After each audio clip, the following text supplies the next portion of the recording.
but it's sad that we could only get 25 of 60 people to be here. And today even today, like we have quorum, which is good, but we only have like 33, 34. I think a couple might have slipped in. But with that being said, guys, it's so important that you're here every Wednesday. There's important stuff on the agenda. I'd encourage, we're going to try to get through things as quickly as possible tonight because we have a holiday party, but there's some important stuff coming up. I would encourage you to stay here, stay in your seats. If you can't continue to make this, as we reach the end of the semester, if this is a commitment you can't continue to make next semester, I'd encourage you to do the right thing and just, let Michael and Melina know. I hope that you guys can all return, but it's important that these seats that we have here on a consistent basis as much as possible. I know exams come up, but also when you have 35 people missing, that raises a lot of questions. So please try to be here as much as possible. Tell your friends who aren't here tonight, be here as much as possible. And if that's something that you can't do, no shame. Just do the right thing and let them know so that when they do the new appointments at the beginning of next semester, that they can make sure all the seats are filled, because there's really important work that we're doing here, and it gets in the way of what we're doing for the constituents if we don't have quorum. So hopefully that'll be the first and last time in my SGA career I'll ever see us lose quorum. I apologize for the way I expressed my frustration last time. I could have done that better, but moving forward, we got to be a little better than that. So hope to see you guys all here. Please stay in your seats. We'll go through this as quick as we can, and then stay for the holiday party after if you're able to. Thanks. Any questions? Secretary Goodchild. So I didn't get my report out in time. I've been very transparent with all of you throughout, the year that I've been serving. So I want to be transparent about some personal matters. I had one of my family members had a medical emergency over break, so that just is kind of why I didn't really have a chance to submit my report out. But other than that, I don't really have any other pressing matters to report except that my undersecretary applications closed tonight at midnight. So if anybody in the room is interested in that, please get your application in by midnight. Yeah, thank you. Hi, everyone. Rose. Hi, everyone. I just wanted to express my appreciation to my current Undersecretary, Haley Martin. Round of applause. Who is unfortunately studying abroad next semester, so we're losing her, but I can't wait to see everything she does in SGA in the future. And her help has been astronomical in planning Earth Day, planning all of the Student Sustainability Coalition events we've had this semester. And I can't wait to see what she does in leadership in the future. So another round of applause for Haley. We got you flowers, Haley. Thanks, guys. Vice President Leone.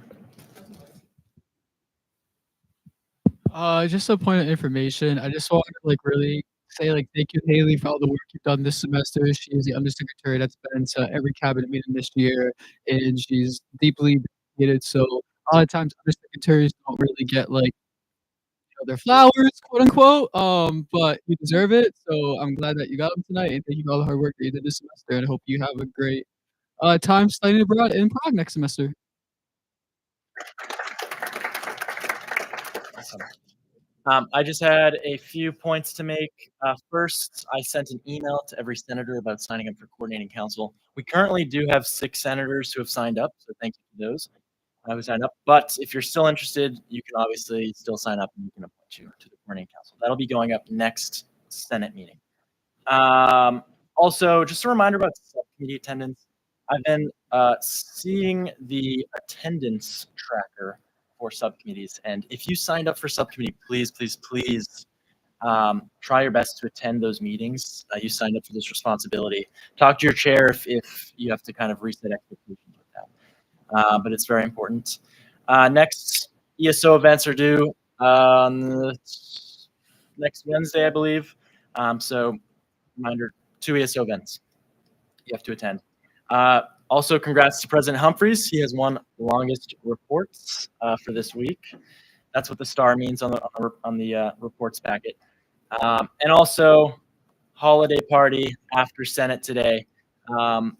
Very, very great job by ODC and IDS.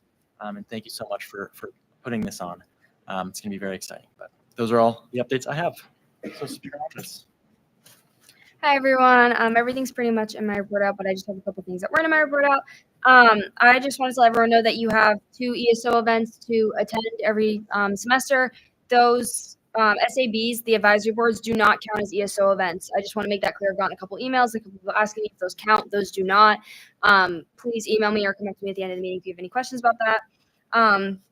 In terms of attendance and resignations, if you know you're not coming back to the SGA next semester because you're studying abroad or maybe you have an internship or co-op or something like that, just email Michael and I and submit your resignation to us by the next Senate meeting. I just want everyone to know that.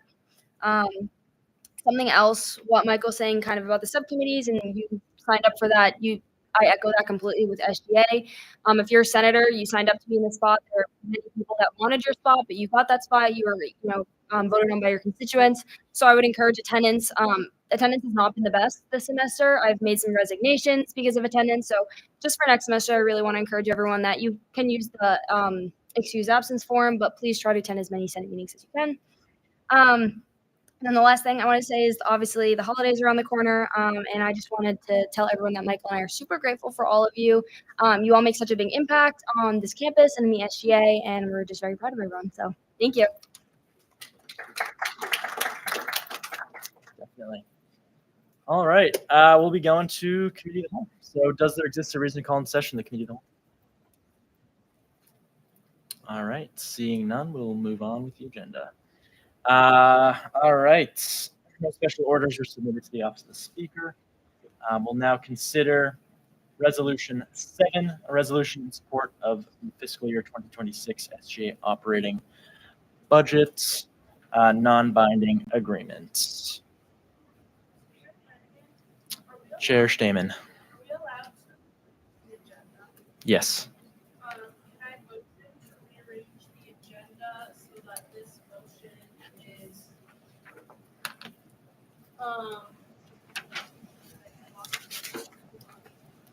So that this motion is after S50. After S50. Okay.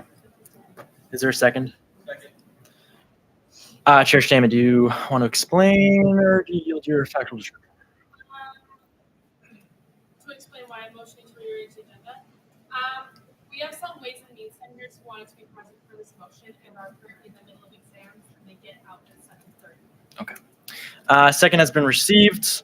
All those in favor of adopting the motion to rearrange the agenda so that Resolution 7 is considered after S50. All those in favor say aye.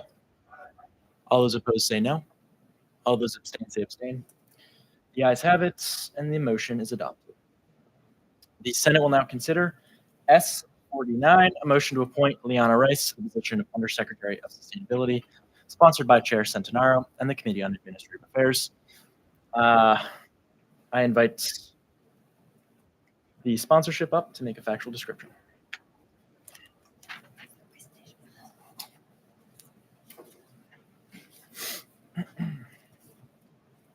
Hi, everyone. Hope you guys are doing well. AA met last week and we confirmed Liana to the position of undersecretary. So she was already acting, Carol can speak more to this, she was already acting as an undersecretary to the unpaid position, but now she's basically just inheriting Haley's role now and acting as the undersecretary. Yeah, pretty straightforward. During the normal hiring process, I selected Liana. Really, I knew Haley was studying abroad in the spring, and so Liana has been acting as my unpaid undersecretary, but doing a great job shadowing and learning the ropes. And yeah, I know she's going to be great in the role, officially paid next semester. Does anyone have any questions? Senator Prabhakar.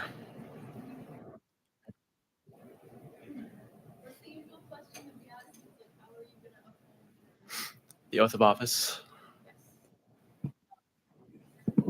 Can someone And also repeat it in a better way? the discrimination. Oh, yeah. Are you gonna ask? Is there any microphones? Yeah, can you? So when you work with the office, you are required to go to the office. Oh, okay. It's sure that you will carry out your duties on you intend to carry out your role as undersecretary. And you want to continue or want to start off in this position and then discriminated against if any way during the hiring process? I was not discriminated against in any way during the hiring process. I'm just excited to keep working on like the initiatives that we've been working on, especially the Earth Day extravaganza. I learned a lot from Haley and observing and doing her, and yeah, excited to keep working on what we've been working on and yeah, furthering some campus sustainability initiatives. Further questions? All right. Does there exist a need for debate? Okay. With no indication of a need for debate, the motion is called and the question is on the passage of S49, the motion to appoint Liana Rice to the position of Undersecretary of Sustainability. All those in favor of passing the motion, please signify with an aye. All those opposed say no. All those abstain say abstain. The ayes have it. The motion passes. Congratulations. Liana, we're now going to do the. Just want to grab the microphone and repeat after me. I do affirm. I do affirm Faithfully execute the office of SGA Undersecretary of Sustainability the office of SGA Undersecretary of Sustainability and support the Constitution and general bylaws and support the Constitution and general bylaws of the Student Government Association. of the Student Government Association. Congratulations.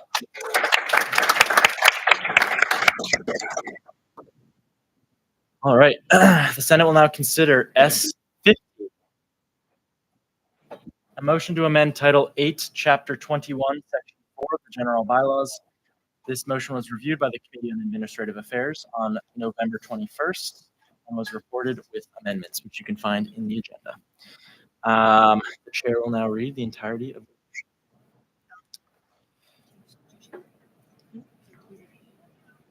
Whereas the Student Government Association seeks to enhance the democratic and participatory processes within student governance elections, and whereas registered student organizations are Senator Bloom. Okay, it has been moved and seconded. A motion to suspend the rules to waive the reading of the motion in its entirety. All those in favor of adopting the motion, please say aye. All those opposed say no. All those abstain say abstain.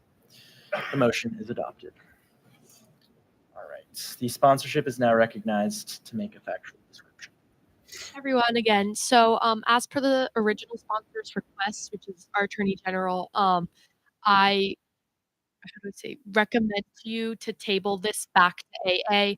There's just been some requests of some more work that wants to be done and further consideration for AA to look at again before it's officially voted on by the Senate. So as per their request, I'm now requesting you to move this back to AA. Does any senator seek recognition? Senator Wu. It has been moved and seconded. A motion to table S50 back to the Administrative Affairs Committee. Does there exist a reason for debates? All right. All those in favor of adopting the motion, please say aye. All those opposed say no. All those abstain say abstain. The motion is adopted. Accordingly, S50 will be tabled back to the Administrative Committee. All right. The Senate will now consider Resolution 7. Senator Bloom.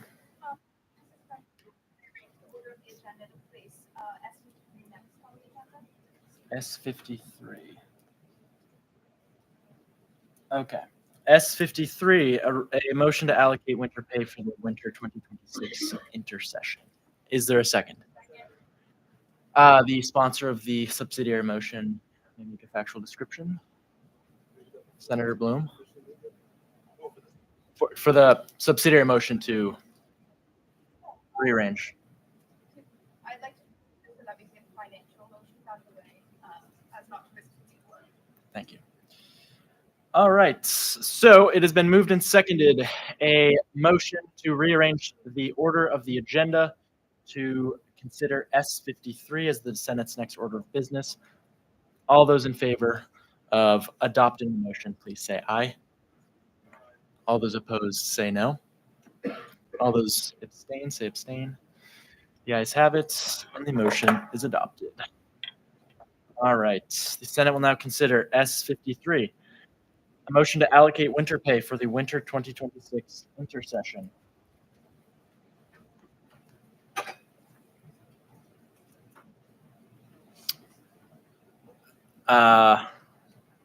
Okay.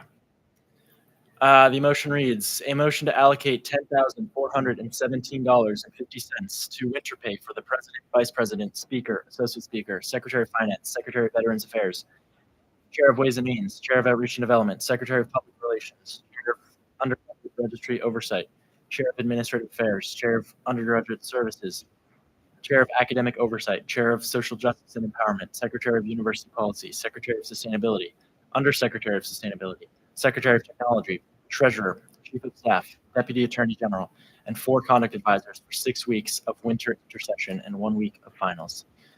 Finals week will be defined as December 12th, 2024 to December 18th, 2024.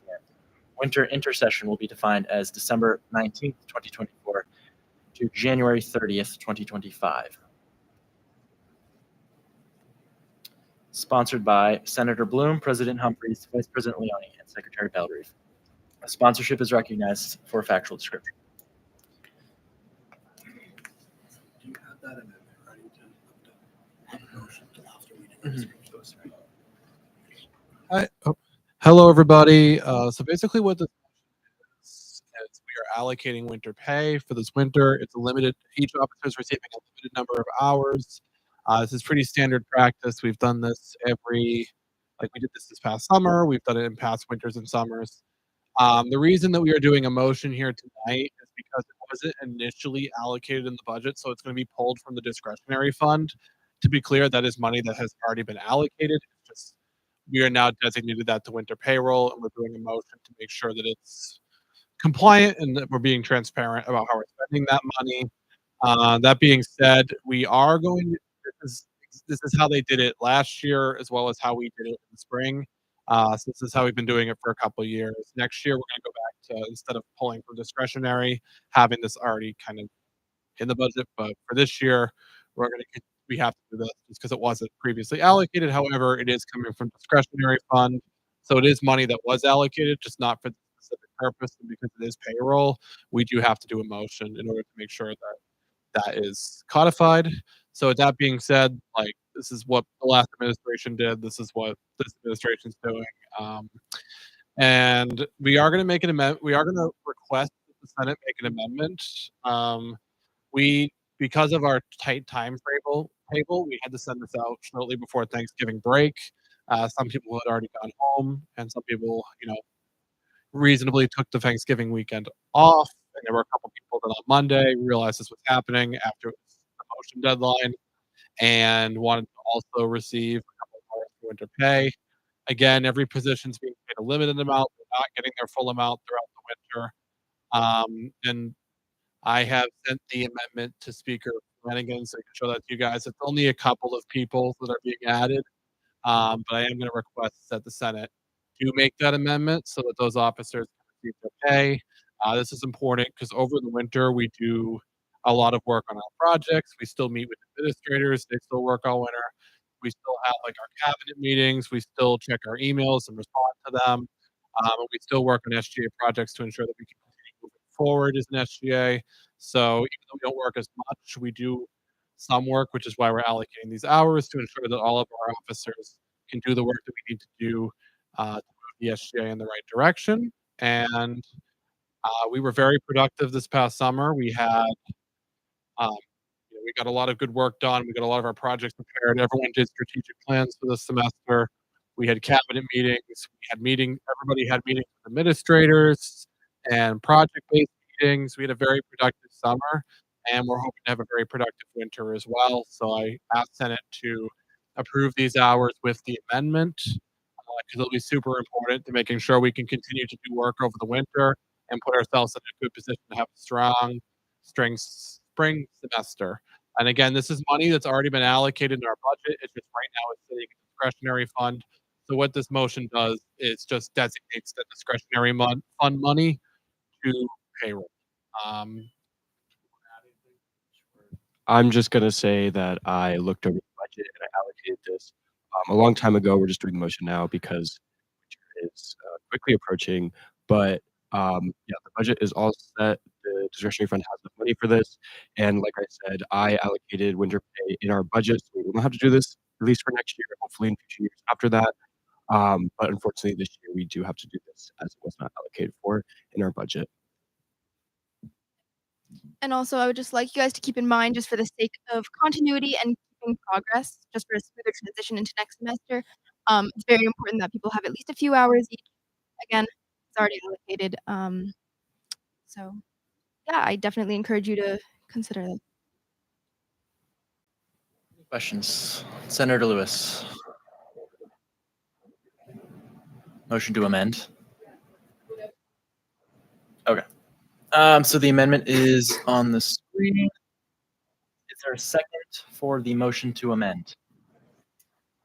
Are there any questions for the sponsor of the motion to amend? Or does the sponsor of the motion wish to make a factual description?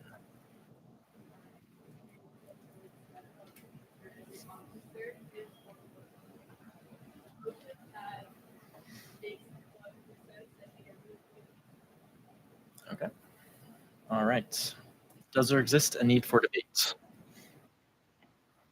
With no indication of a need for debate, the question is on the passage of the motion to amend. All those in favor say aye. All those opposed say no. All those abstain say abstain. The motion is adopted.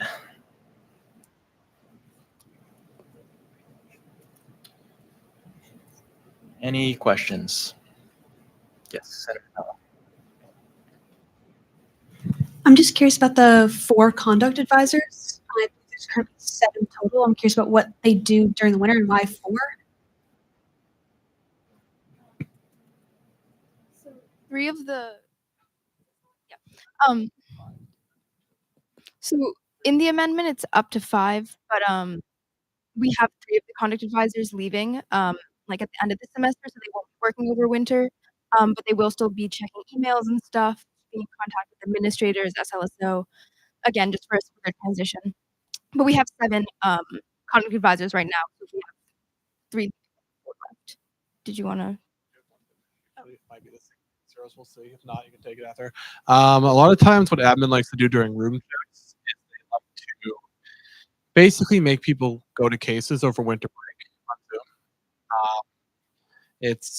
I'm personally not a fan of the fact that they do that, but because they do that, it's important that we have these services accessible over the winter. We ran into some problems this past summer because it wasn't allocated last year, and we didn't have any conduct advisors, and they were actually doing conduct cases over the summer, and people didn't have access to this important resource. So, what allocating this limited amount of hours does is it allows us to have the conduct advisors working during the winter, and it allows them to be able to go to those case meetings and assist the students who need it. Further questions for the sponsorship? All right. Is there a second for the motion? Does there exist a need for debate? All right. With no indication of a need for debate, the motion to pass S53 is the question. All those in favor of passing the motion, please say aye. All those opposed say no. All those abstain say abstain. All right. The ayes have it. S53 passes.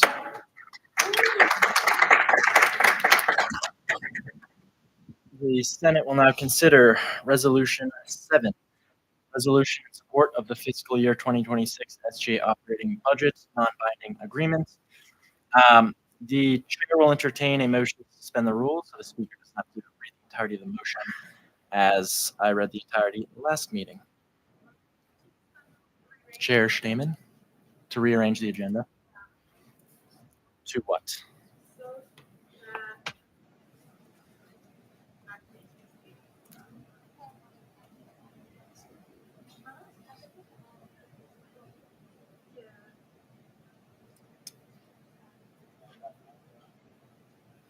Senator Bloom.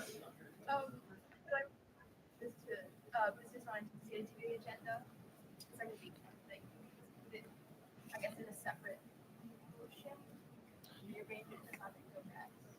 Yeah, so first the Senate would have to approve adding business unanticipated, and then the Senate would have to approve of rearranging the agenda to place that as the next order of business. Okay, that was submitted. No. Well, it's one of these. I think it's this one. Is this it? Oh, that's not it.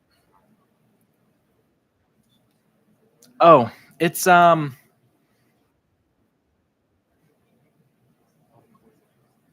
it's not up there. Well, because it was emailed. So the Senator Bloom, correct me if I'm wrong. The motion is a motion to fund the Student Government Association at $14,992 from the DIA fund. Okay. All right. So that I've just read the entirety of the motion. Is there a second to adding this to the agenda? It will be added at the end of the agenda. Second. Okay. Those are just a need for debate. Okay. All those in favor of suspending the rules to consider business not previously on the agenda, please signify with an aye. All those opposed say no. All those abstain say abstain. All right. The motion is adopted. Is there another motion to rearrange the order of the agenda? Senator Bloom. Suspend the rules or rearrange the order of the agenda to place that motion. To place this motion as the next order of business. Okay. This motion will be classified as S54, by the way. So it is the new S54.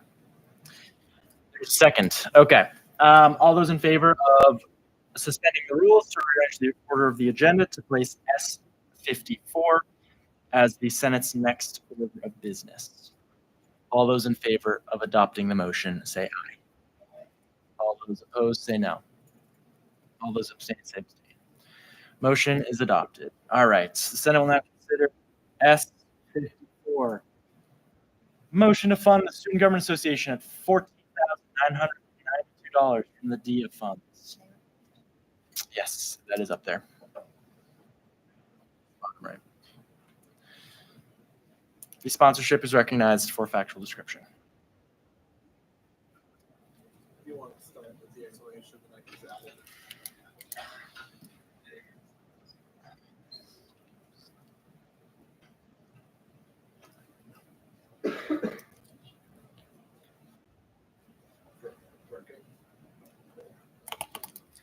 add?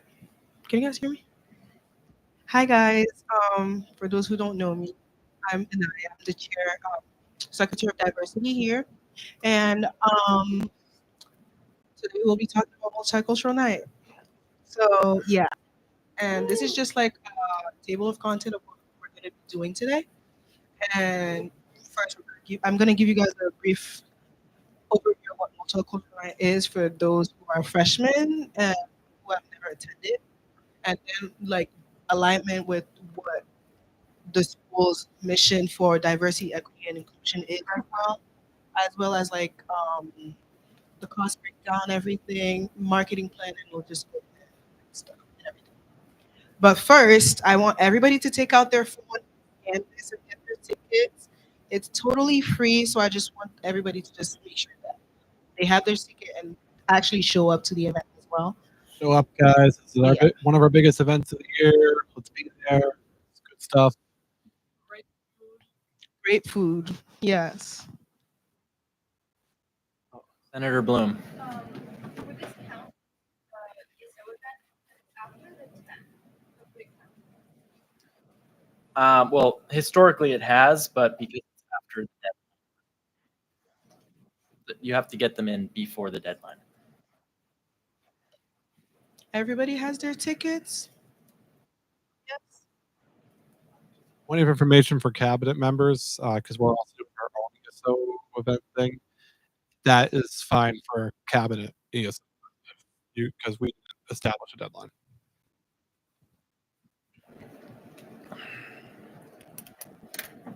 Okay, I'm gonna get the.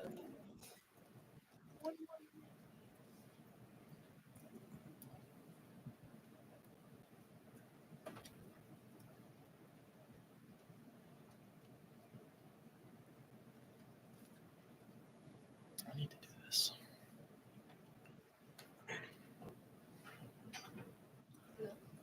I'm just waiting, like 2 more minutes.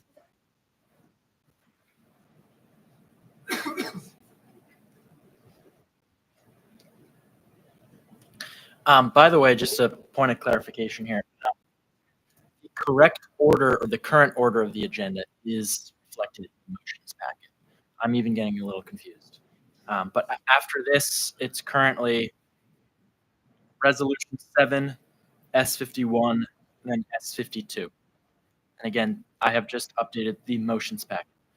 I cannot change the agenda unless it's been moved. But yeah, okay. Okay, everybody all good? Yes? Good. Perfect. Okay, so Multicultural Night is the flagship event here at UMass Amherst. And it is the only event where you see different cultures from this campus coming together. And it's an event open to everybody here, including alumni. So if you have any brother, it's an alumni, just let them know about the event. And it gives us an opportunity to learn from others' culture and also share our culture with everybody else. And it is through by SGA because and at the event, just expect like food from different cultures, catered by UMass Catering as of course, performances from different orgs on this campus as well, including poetry, dance, music, etc. And I highly encourage everybody to come because this year is going to be amazing. And basically, it is a way for us to take pride into like cultures that we have here, our own culture and background, and also it exposes us to different cultures, just like I mentioned. And then it is also like a way for us to break down stereotype and any barriers that we have, learn from each other, appreciate each other's culture, and when you leave multicultural night, you leave with a broader perspective and a greater understanding of the world's various cultures as well. So I really encourage everybody to be there. Al will be there. The whole cabinet will be there. So yeah, I want you guys to be there as well and enjoy. And for you students, it is your opportunity to also get a new feel from different orgs that other than the ones that you've encountered so far. And it is also free. So, it's like a free party, you know? Yeah. Next. Okay. And the diversity mission statement wants us to be a diverse campus. And we believe that diversity is like it has a bigger impact into our academic excellence as well. And this comes from, um, faculties, our peers in classes, everybody else. And because of that, we want to make sure that we also learn from others and we can also see like the various um, backgrounds we have here so that it's easier for us to, sell academically as well. And multicultural does that by showcasing cultures as well. And it creates a space within our student body to feel welcome, appreciated, and valued.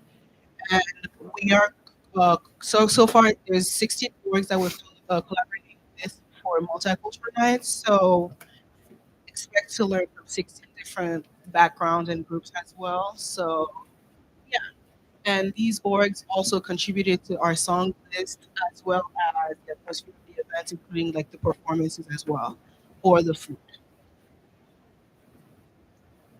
And this is a little bit of the cost breakdown of like multicultural nights and what we're we're requesting. And you may ask yourself, why are we requesting for 14,992? Well, first, this is all mostly UMass charges, starting with catering, because we're trying to get food from different backgrounds. It is a little bit more expensive, and with an audience of about 400 students, gave us a total of about $8,653, and then the rest goes to EMS, law enforcement, and security. We use that to make sure that our students are safe. EMS is there to make sure that in case of any accidents, our students are safe, whether it's from performing or anything else. And then law enforcement and security are there to make sure that everything goes smoothly and the crowd is managed throughout the event. And then the last thing that we're requesting funds for is the sound system, which, because this is a bigger event, we cannot use UMass AV and sound system as well. So we have to get it from a vendor outside. And this adds up to $14,992. And for marketing plan, we are going to be printing flyers and having them all across campus to get as much interaction as well. I'll make sure there's a QR code too so people can scan and get their tickets. And then we will be posting everything on our social media as well, including the menu, every team that's performing, and everything that you should expect at the event. And I have also emailed all the cultural orgs on this campus about the event. So um, email them so that they can get their members to come to Multicultural Night as well. And also same thing, cultural connections as well. I'm also part of some articles on this campus, so it's easier for me to reach out to them as well. So that was our marketing plan. And for logistical plan is just kind of like a breakdown by the hour of everything that's going to happen. We have 7 performances happening, and this is a little bit of like everything. When dinner is going to be served at 7 p.m., expect food, and then we have open dance floor twice at 9 p.m. and at the end of the event till 11 p.m. And then we have performances throughout as well. And for risk management, we have UMass Police and GMCS to make sure that all of our attendees are secure, like are under security, and they're and the crowd is managed as well. We're also going to have UMass EMS to make sure that there is a medical team there in case of emergency, whether it's like reactions to allergies or anything that happens during performances as well. And we're also using UMass catering because they allow us to know exactly what's in the food, trying to avoid all allergies and everything else as well. And we're requesting $14,992. Thank you. Any questions? Yes. Chair Stamen. Is there a microphone, I think, next to Rania? Secretary Merchant. That's the microphone, yep.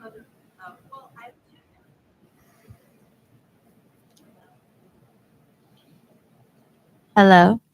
My question is, Student Government Association normally budgets for multicultural night during the ways and budget process. Is this additional funds on top of the amount that was requested? And is this because of across the board cuts?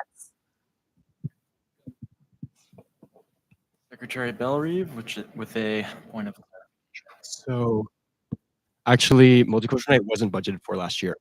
So that would explain why this is going up. Oh, okay. Yeah, so we are budgeting it for this coming year because this is a big event and we want to make sure it gets covered so we don't have to do something like this again. Last year, they actually did a DIA fund request for Multicultural Night, so there is precedence for this. But it is not budgeted this year, wasn't budgeted last year. However, it will be for next year.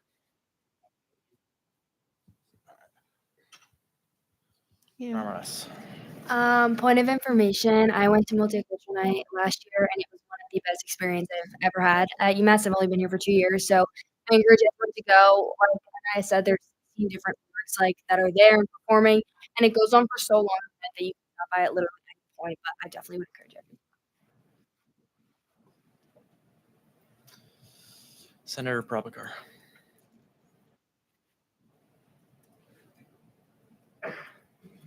So I know you mentioned this, but in the slide breaking down the budget, there was a $16,000 total, and then there was a $14,000 total. Can you just explain what the difference was? Okay, so everything that's not mentioned under DF fund, including the DJ, the MC, um, cameras, videography, and plates, is covered by SGA's funds as actually. So although we're requesting for the money, we still want to contribute from our own funding as well. And that is why there's two totals, including the full amount of how much we're going to spend and how much we're requesting from DIA. Does that make sense? So there's like like 1.3 thousand or something that is coming from where? It's coming from the SGA's fee account.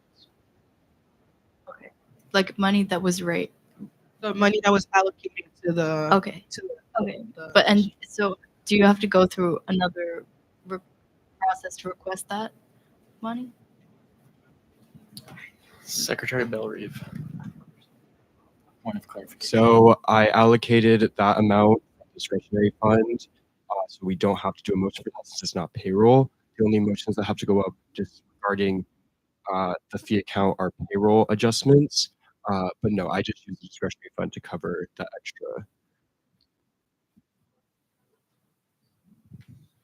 Okay. The way the DIA fund process works is groups can request money. As it currently stands, there's not a cap on what groups can request. That's what we've discussed for future years, but that's not how it currently stands. I believe it was, correct me if I'm wrong, but I believe it was 150,000. Was it 150,000? Yes, it was 150,000. So max. different groups can request money from there. We've actually funded a number of other great events. If any of you guys attended Arab Cultural Night or Afro Ball a couple weeks ago, that was funded by the DIA fund. What we essentially have to do is we have a DIA fund committee that votes on the proposals first. If it's above, is it 3,000 or 5,000? 5,000. Yeah, they come back and forth a little bit. If it's above 5,000, then it comes to Senate. This was approved by the DIA fund committee on November 22nd prior to the Thanksgiving break. And because it was approved there, because it's over the 5,000 number, it needs to be approved by Senate.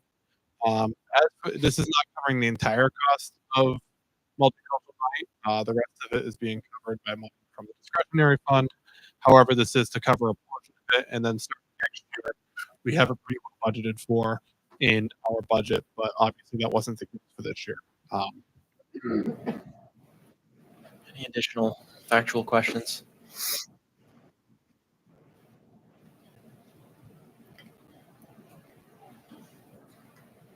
Okay. Does there exist a need for debates? Chair Stamen.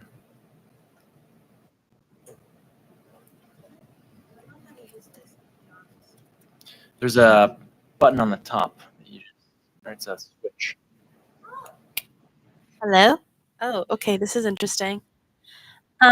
This is just a curiosity question, but how are there other orgs participating in Multicultural Night, and which ones are they? Like, are you talking about like funding wise or just like? Not funding Okay. wise, just So I have a list of like performances, and it includes, if I'm not mistaken, the South Asian Association. I think the Vietnamese Association for Poetry as well, and I believe Soul TV is performing as well. There's a list of them. I can share. Yeah, we have Thank very you. large roster of cultural groups that are going to be performing or participating in this event. Additionally, I happen to know that a lot of their members are going to be attending this event, and this really is intended to kind of bring everybody together. And it's been a really good experience the past couple of years, and I'm excited for it again. Senator Prabhakar. Is there a microphone you can grab? What was the process for groups to get involved in participating? Okay. So I sent out an email, I believe, the end of September or beginning of October, and it was a form. It was an email like introducing what the event was with the date and everything. And then it had a form attached to it asking if they wanted to participate, whether, and then like how they wanted to participate. I had groups like reach out for like dance performances, poetry, and then I think one of them put authors. I don't remember what exactly it is, but like they all filled out the form, and then that's how like I reached back to them about that as well.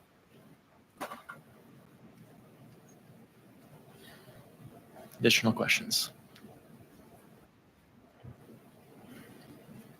All right, seeing none, does there exist a need for debate? With no indication of a need for debate, the motion is called. The question is on the passage of S54, which reads, motion to fund the Student Government Association at $14,992 from the DIA fund. All those in favor of passing the motion, please say aye. All those opposed, say no. All those abstain, say abstain. The ayes have it. S54 is passed. Thank you, guys. The Senate will now consider Resolution 7. Chair Stamen. S52. Would it be better to place Resolution 7 at the end of the agenda? It seems like this is being pushed back a couple times. Okay. So the amended motion is a motion to suspend the rules to arrange the order of the agenda to place Resolution 7 at the end of the agenda. Is that correct? Resolution 7 and 51 at the end of the agenda. Okay, well, we'll have to do that separately. Okay. So first we'll do Resolution 7. Is there a second? Second. All those in favor say aye. All those opposed say no. All those abstain say abstain. All right. Motion's adopted. Accordingly, resolution will be considered last on the agenda. So it will be after S52. So the Senate will now consider S51. Chair Stamen. Motion to suspend the rules and rearrange the agenda so that S51 is at the end of the agenda. Okay. Is there a second? Okay. So, all those in favor of suspending the rules to rearrange the order of the agenda to place S51 at the end of the agenda, say aye. All those opposed, say no. All those abstain, say abstain. Okay. Motion's adopted. So, the new order is S52, Resolution 7, S51. So the Senate will now consider S52, a motion to amend Title III, Chapter 21 of the General Bylaws. This motion was reviewed by the Committee on Administrative Affairs on November 21st and was reported with amendments, which you can find hyperlinked to the agenda. The chair will now read the entirety of the motion. Okay.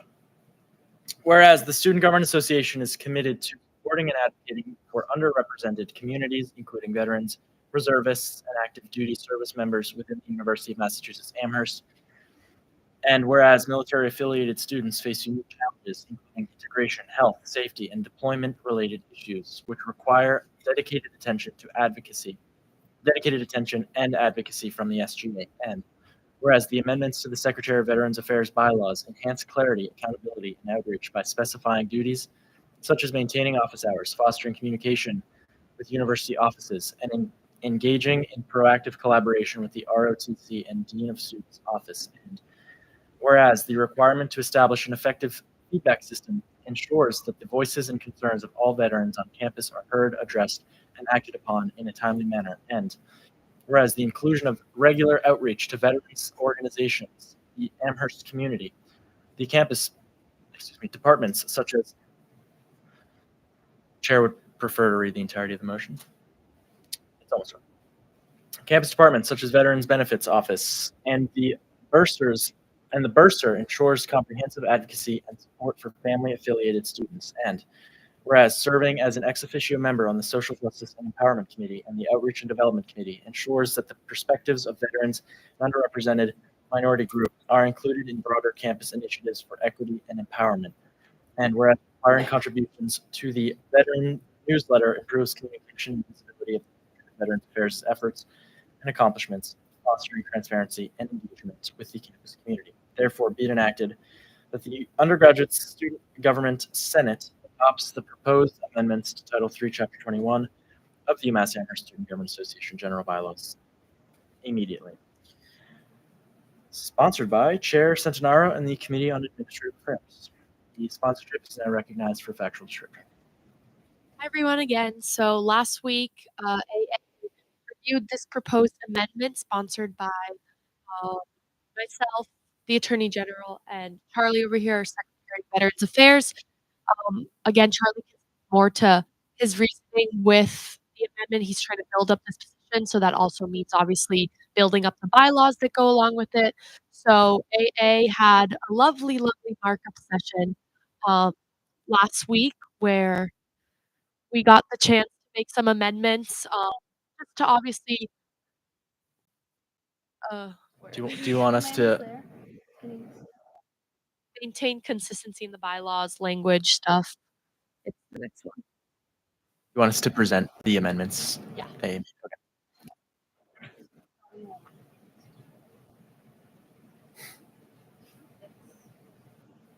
Yes. Okay. And then Oh, like this has everything reflected even. yes, the bill with the implemented amendments. So It's just if you're curious what administrative affairs amended, click the hyperlink on the agenda that says reported with amendments, and then you'll see all that the AA does is reflected in blue, so you'll be able to distinguish between the two. But this maintains everything. So a lot of what AA does when we get an amendment proposed to us is obviously make sure that the language is consistent with what is already in the bylaws. We look for a lot of grammatical capitalization, anything like that. We obviously also focus a lot on just the language itself, making sure that the sponsor's conveying the message they want to convey appropriately and professionally, things like that. But yeah, this is definitely very favored by AA. We all thought that it was a really good initiative. We just had to put our 2 cents into it. If Charlie wants to add anything, we can kind of go over. He can kind of elaborate as to what he wanted to add, and I can answer any questions on AA's end of it. Yeah. Yeah. So I've been doing a lot of yapping about building this position up and getting it to a point where like it should be as a cabinet position. And this is one of many steps I've taken to do that. A lot of what the bylaws is, if you guys get it open, is just um, explaining so my bylaws were very bare bones when I got them, meaning I really didn't have a direction other than what I really wanted to do with my position. And essentially what I did is with working with Attorney General Ryan and SLSO also approved these amendments. But it's basically just explaining how to achieve each line. So there were for 3 you'll see work with the university admissions office to encourage veterans in active service enrollment at the university and are prescribed herein. And then that's how to do it. So a lot of the bylaws you'll see that I added were just kind of explaining and also not limiting. I also want to avoid limiting somebody that takes this position. I don't want to force my vision onto the bylaws. A lot of it is expansion of the bylaws and explaining how to achieve them, but not forcing necessarily a vision onto it. And then I had the ex officio uh, ODC and the I'm blanking. What's the other committee? Scroll down. Sojec, yeah. Because I think that I could help a lot with the committees, and I want to be able to help out when I'm able to. Um, and yeah, so I mean, this. Does anybody have any specific questions about any of the bylaw? I mean, there a lot of just language that was added. If anybody has any confusion about that, I'd be more than willing to answer it. But like I said, a lot of it is just kind of making the bylaws more like understandable and clear. So when somebody else takes the position, they're not in the same position that I was in, where they were kind of like, "What am I supposed to do?" I want to make it so that somebody takes the position, they kind of have an idea and a direction of like what they should be doing and how they can support the veteran community. So yeah, I mean that's basically everything. Any questions? Any questions?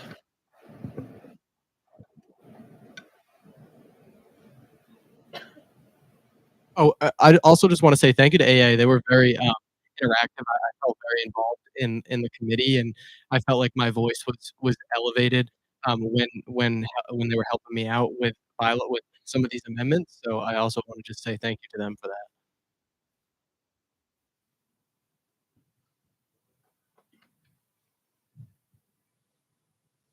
Any questions? Senator Prabhakar. I have a couple questions. So, what it says like offer support to the admissions office. What do you envision with that? So I mean,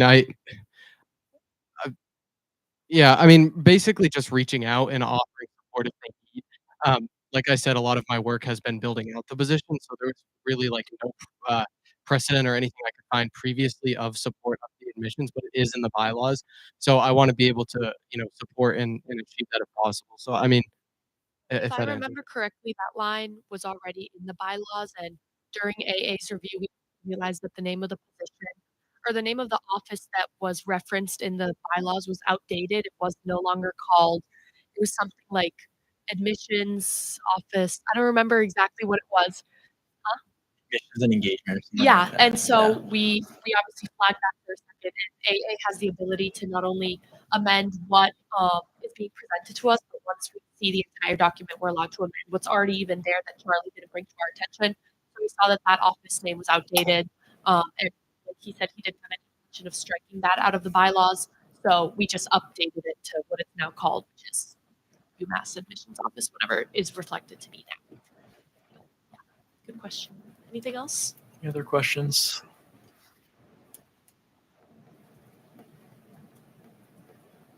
All right. Does there exist a need for debates? All right. With no indication of a need for debate, the motion is called. The question is on the passage of S52, a motion to amend Title 3, Chapter 21 of the General Bylaws. All those in favor of passing the motion, please say aye. All those opposed, say no. All those abstain, say abstain. The ayes have it. S52 passes.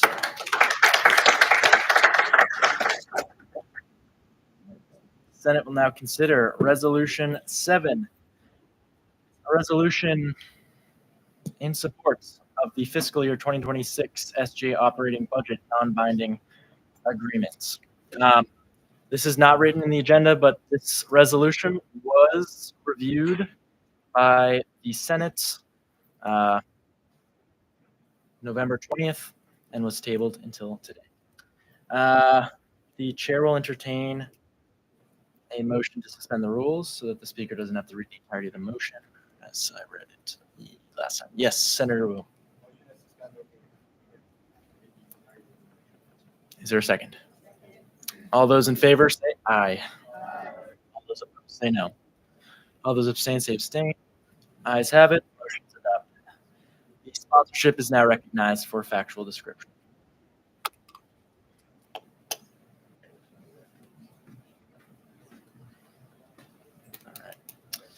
Can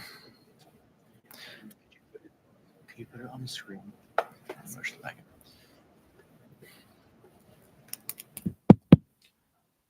Okay, so most of you are already here. I won't redo my whole presentation and everything. I just want to add one thing. I feel like I didn't explain it very well last time, but basically the motion that was passed last year that we kept referencing, S 2023-15, basically gave SGA a separate designation in the budget process, but the last minute administration did not set up a separate process for us to go through. So I am working on a current update to the bylaws that will go up next semester that is creating a whole new process for the SGA. I unfortunately did not have time to get it done before budgets were done this semester, which is my bad. But that is why I put up this motion, a non-binding resolution, because that is what was done last year when they also didn't have a formal process to go through. So in lieu of the current process that I'm working on, I put up this motion to get SGA a executive operating budget that will allow SGA to sustain its ability to function into the next year. That's all I had to say. Any questions?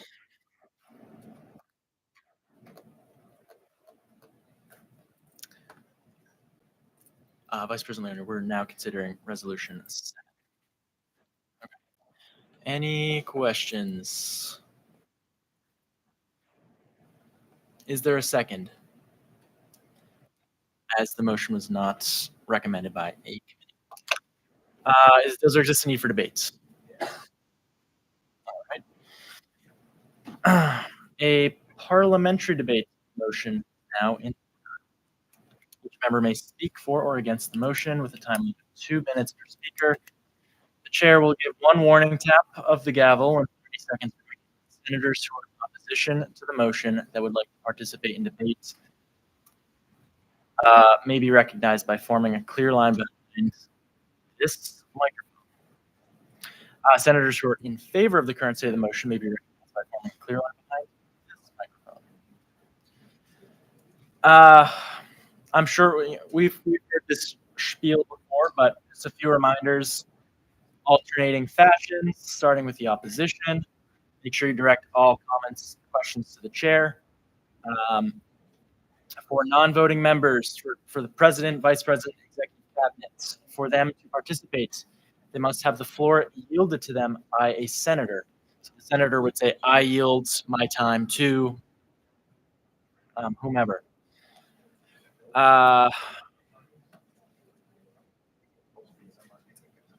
You must wait your turn in line. Members can cut in line, but only with the permission of all members waiting before them. Are there any points of information, aka questions, before we begin? Points of information, questions. All right. Give me 1 minute to get situated.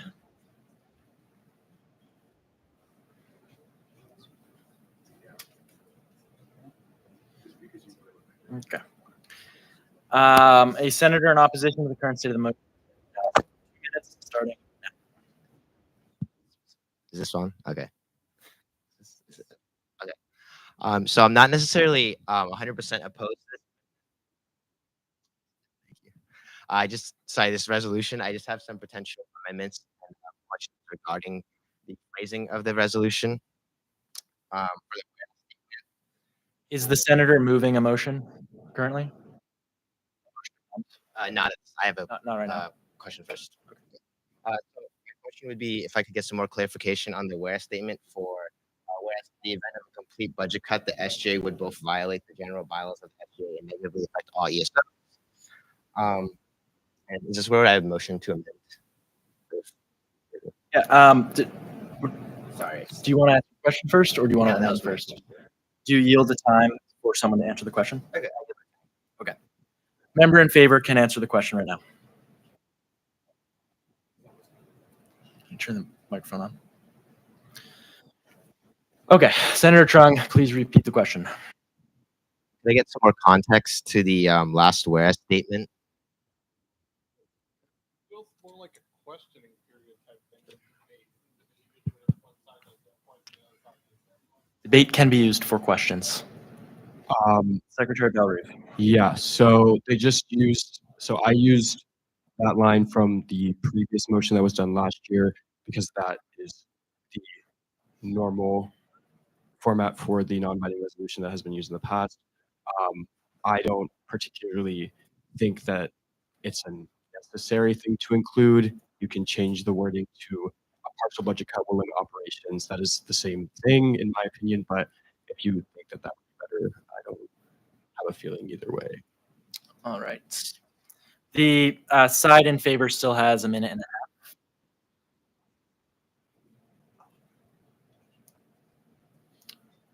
Do you yield your time? Okay.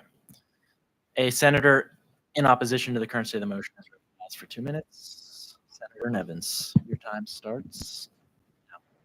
All right, before I begin, I want to express my deep appreciation for everyone in this room. We do a lot of work. It's a lot of hard work. And because of that, some of us get paid, and that payment is very important for us to continue our operations. And I want to acknowledge that, and I want to acknowledge the hard work that everyone's doing in this room, and that I appreciate it. Whether it's the success that we've done in the on-campus food pantry or the iClicker program that we've done, it's all great. It's all phenomenal stuff, and UMass would be worse for it if we weren't here. But with that all, stated, with all due respect, I'm very much against this. You're going to hear arguments tonight suggesting that people won't be able to do their jobs if SGA has to go through budget cuts. You're going to hear that people, can't complete their functions. But if you're not in Ways and Means, you're not a chair, and you're not part of the admin, you're not paid, but you're here and you're doing all of your work. So I asked then, why are you here? But to continue on from that, do I think everyone should be getting paid? Yes. Do I think senators should get paid? Of course. But the fact of the matter is, if there are budget cuts, the SGA should have to deal with those as well. We are not better than RSOs.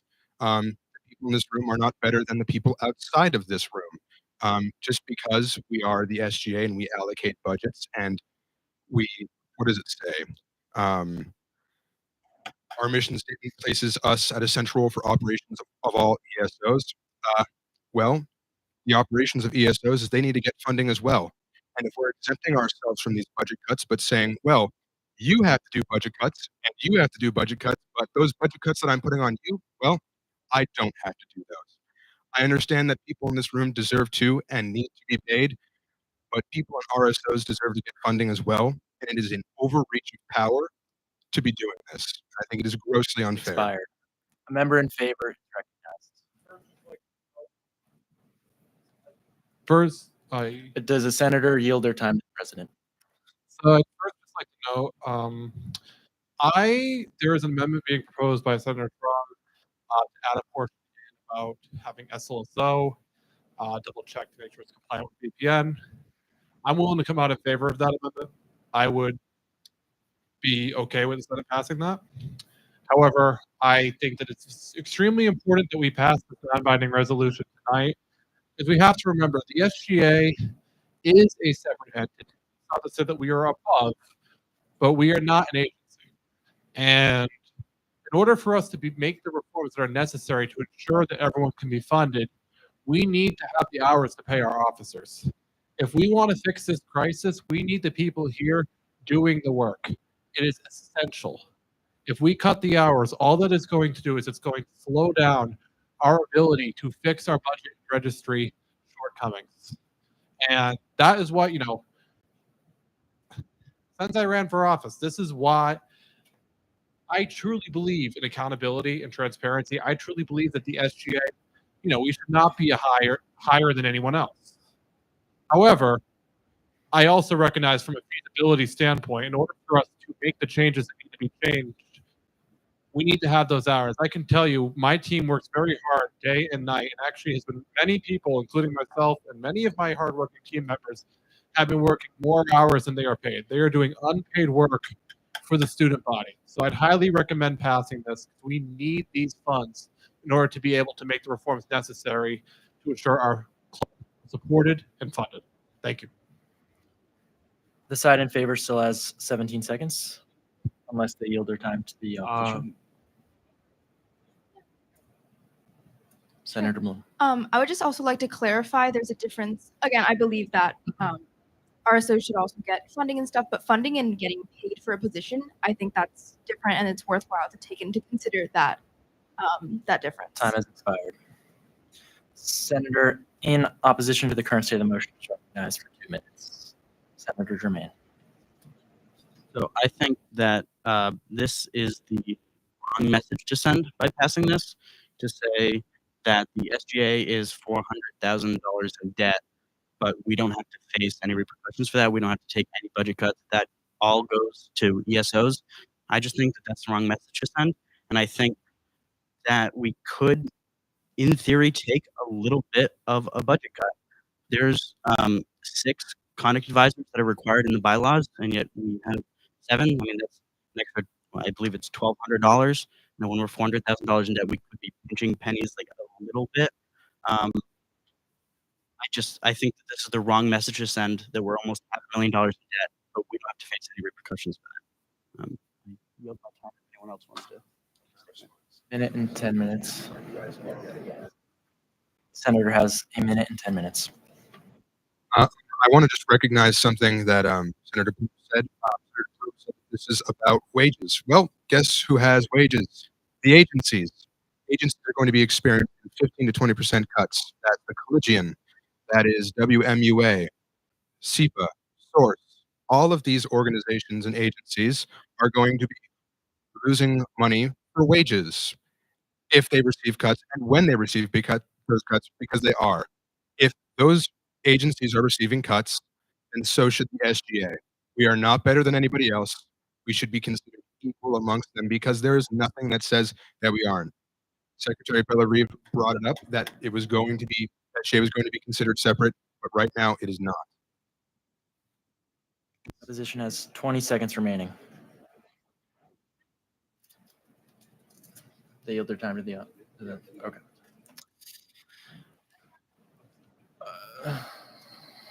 Chair Stamen, yep. Parliamentary inquiry. You have to be recognized by standing in line. And opposition, please make sure you're rotating so that each member has a chance to speak. In favor. Side in favor. A senator member in favor is recognized for 2 minutes. Chair Stamen, please keep the conversations down to a minimum. Hello. This is just to clarify, because we said there's going to be a 15 to 20% cut for the agencies. That is not true anymore. The agencies have requested about $3 million through the Ways and Means process. We are not finished reviewing their budgets right now, but because they have requested around the same amount of money as they did in the previous year, we have to give bigger across the board cuts than I was expecting. I said 15 to 20% because in my financial transparency conversations with the agencies, Sackle Finance and I came out of those meetings thinking that they would only be requesting funding for payroll and necessary items. That right now, at least 2 agencies have done that. The others I have not seen. So right now we're at $3 million and I'm looking at more than a 20% cut. That's just to clarify a previous point that was brought up. Yeah, that's it. I yield my time. 50 seconds remaining. I yield my time to Secretary Bellarive. Secretary Bellarive. So first thing, I just want to say we are a separate designation as of 2023-15. We have been a separate designation for over a year now. Last year they did this because we're in a separate designation. I agree that we should have our own process. That hasn't been set up yet. Unfortunately, I did not get the time to do that, but I am working on it currently, and the separate designation it is already in play. We just don't have that full process yet, so this is how we're kind of going about it currently for that process set up. 15 seconds. I say Does the this. senator yield to the vice president? We yield it back. Well, senator in opposition is recognized for 2 minutes. So I'll speak quickly about we're a separate agency. We're a separate agency in the sense that we have a different name tag, but when the money is coming from the same place, it's no different than 2 separate RSOs, and determining that one of them should face the budget cut and another one should not. Given that, this screams of rules for thee, but not for me. I encourage everyone sitting at their laptop to Google North Dakota Senator's lunch allowance. It was this famous news cycle that got a lot of coverage, where North Dakota lawmakers struck down a motion to provide free school lunch for the entire state, and then weeks later, decided to vote raising their own lunch allowance. Given that we are already in somewhat poor standing with a lot of RSOs, I think giving them budget cuts of 20 or higher percent and then pulling from their funds to basically cover our mistake sheds a very poor light on the student government, and I don't want us to do that. 45 seconds. Senator yields to Senator Mello. Office managers in the bylaw 3 times represent a singular or potentially singular position. We have 5 total. 5 undersecretaries are paid, 2 auditors are paid, and this in total to $1,360, including the 6 conduct advisors, with the 7th that Connie mentioned. This would leave 6 conduct advisors, 1 office manager, and 1 auditor as paid positions. If needed and Ways and Means Committees were no longer paid, they would also subtract $12,600 from the budget. We are not talking about financial hardship or undue distress. We're talking about unnecessary expenditures. This is problematic during a time of debt, in my opinion. If for some reason these expenditures were needed in an emergency, there is still discretionary funds available. If all of these items are deemed crucial and the budget cuts could instead even appear in the discretionary budget. In total, these simple cuts would result in roughly $36,000. Your time has expired. Senator in favor of the current state of the motion is recognized for. Vice President Leone. Vice President Leone's time starts. I'm going to say this with all due respect, and I hope everyone in the audience can see this. Everyone on the opposition side is new to the SGA this year. That's the first thing I want to say, is that everyone on that side is new to the SGA. And I say that not to bash anyone. I respect what everyone is saying about budget cuts. The whole point of doing this line item is so that we can ensure that the SGA, that our budget is set for next year, that we don't have to go through across the board cuts, right? Through to 2023 S15 that happened. But the main point is what we are trying to do now, what executive has been doing with legislative as well, we have the SATF task force so that once we can have this budget passed, we can work with groups like UPC. UPC loves me, I'm pretty sure. So we don't want agencies to have their budgets cut. The whole point is we can set up our budget to make sure it's A-okay. And then we can also explore other reforms like raising the SATF, for example, like other reforms that we've been working on all year. So if we shut down our budget, what we are saying is under the process right now the opposition is correct that we don't have things in play, but we have been having our SATF task force. We have things in order. And I encourage everyone on the opposition to get involved with these reforms that we are doing so that agencies like UPC, like the Daily Collegian, like SEPA next year, they don't get across the board cuts. We don't want to cut these agencies. We don't want to cut RSOs. So that's all I really got to say is I encourage everyone to realize the fact that everyone on the opposition side is bringing up great points, but they're deeply mistaken, unfortunately. 18 seconds remaining.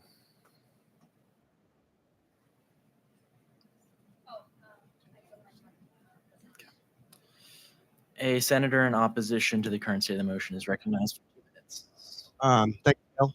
I just want to point out one specific thing you said, that we don't want RSOs to have to shut down. But given that we're drawing from the same fund, every dollar that we take for our own budget is a dollar that an RSO doesn't have.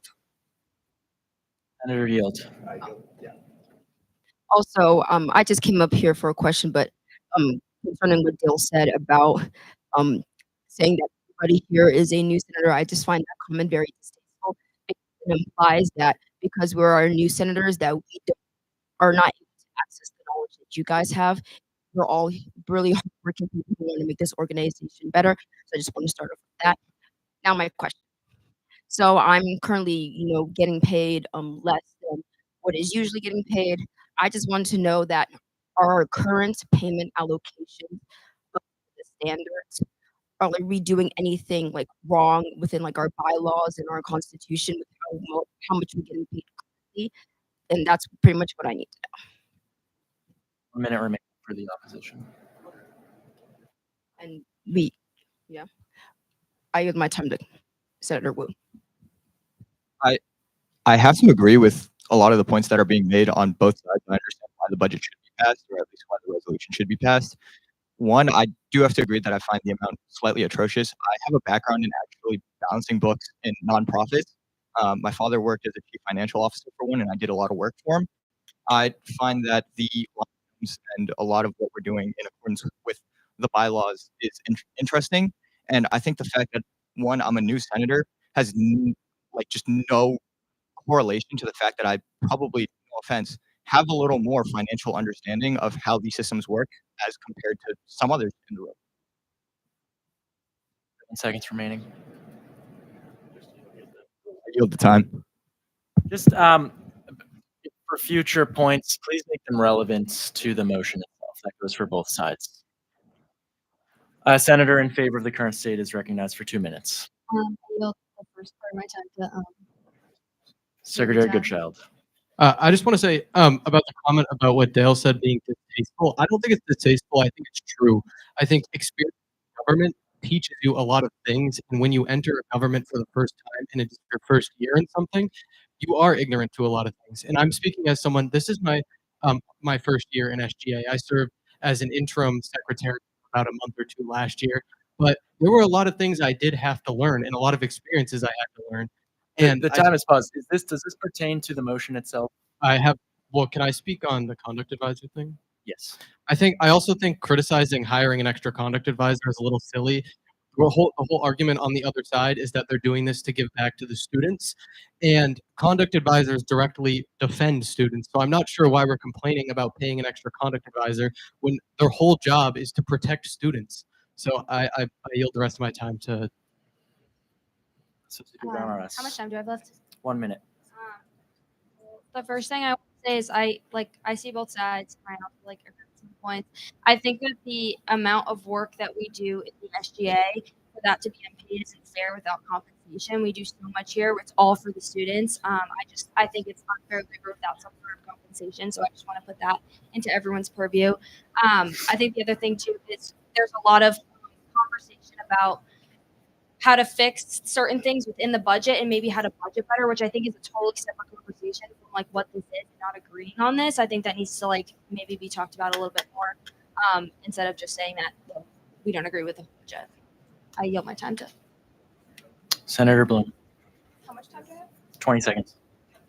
Also kind of going off of what Melina said, since we're doing so much work and we're in positions of kind of like power, it not getting paid makes it inaccessible to other students who can't afford to work 20 hours and not get paid at all. And we should not have these positions of leadership be inaccessible. I yield. Time has expired. A senator in opposition to the current state is recognized for Senator Evans. I have a couple things to say. First of all, I don't think we're complaining about people getting paid. I think we're looking at it in the sense of we don't have enough money. RSOs don't deserve to have their budgets slashed. And if we're going over what is necessary for us to function at the bare minimum, then we need to go to the bare minimum. On the next note, as of next year, I will be going to UMass without tuition because I make under $75,000 a year. I currently do not get paid, and I work here just as hard as everybody else. I think that the argument that not being paid makes this job inaccessible isn't a valid argument, because if that was the argument, then I wouldn't be here because I'm not paid. And the jobs that people get to come into this place typically aren't paid. I think that that is a case-by-case basis, and I think by saying that in a broad way is very, very inaccurate, because I like to think that people who grew up like how I grew up are crafty. I have 3 jobs, not including this, and I find the time and I make the time. And in terms of relevancy to this, RSOs deserve this money. It's unfair that students are having to worry about if their club can do this, can do that. And I think it's grossly unfair that the SGA is exempting themselves from the same rules that we're imposing on others. If someone has to cut their budget, then we should too. We have to answer with the consequences of our own actions. There is, there's money has been spent. And when you spend money, you have to pay that money back. I'm not going to tell my friend Joe to pay the money and not pay any money. Joe and I are going to split the money and pay it together. And that's what we should be doing. This resolution says Joe has to pay for it, not me. Senator's And time that's has unfair. expired. Please be recognized by the. Does a senator yield for a parliament? I yield for a President Humphreys.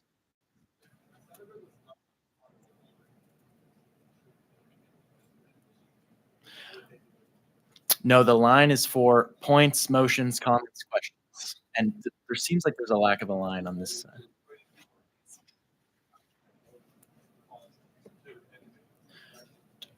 So to get into the front of the line, end debate is a motion to call. No, debate is for amending.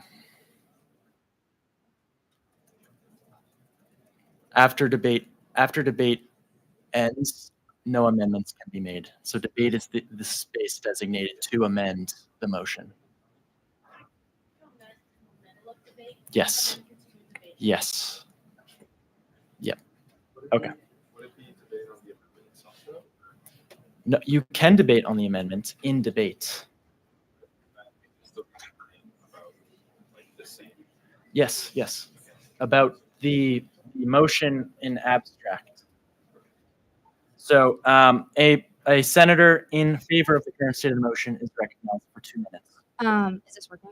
Yep. Well, I kind of agree with what Senator Nevin said. I just want to say that everyone's situation is not the same, and there are some people who cannot work this job without compensation but still care about the job. So I just want to put that in everyone's perspective. Everyone has a different situation. Everyone has maybe a different financial situation, why they need this job, and I just want everyone to be very mindful of that because it is important.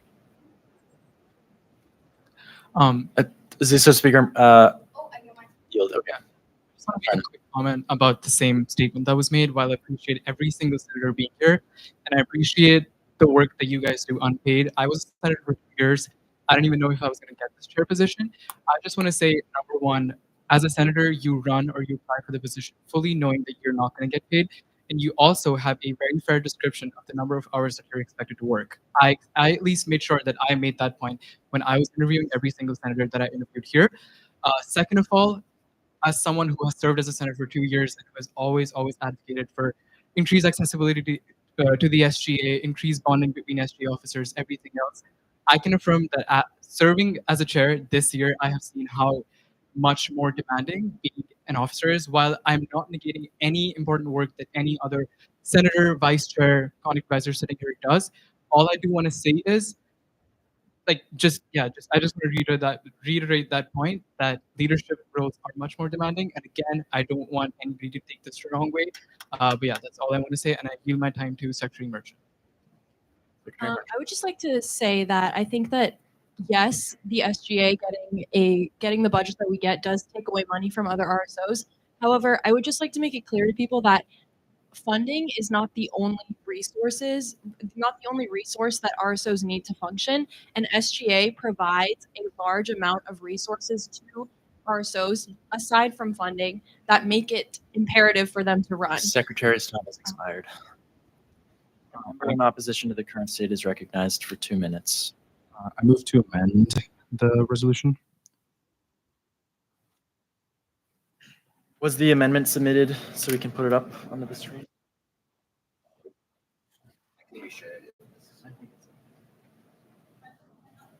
You did. Is it this? Yeah. Okay.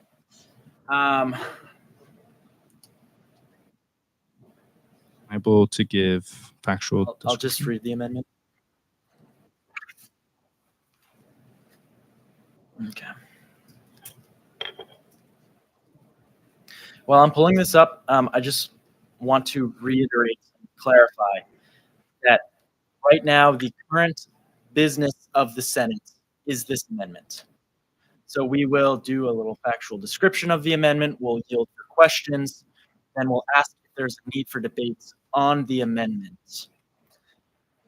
Assuming it passes, or if it fails, then we will resume the debates on the resolution itself, on resolution 7. Does that make sense? Okay.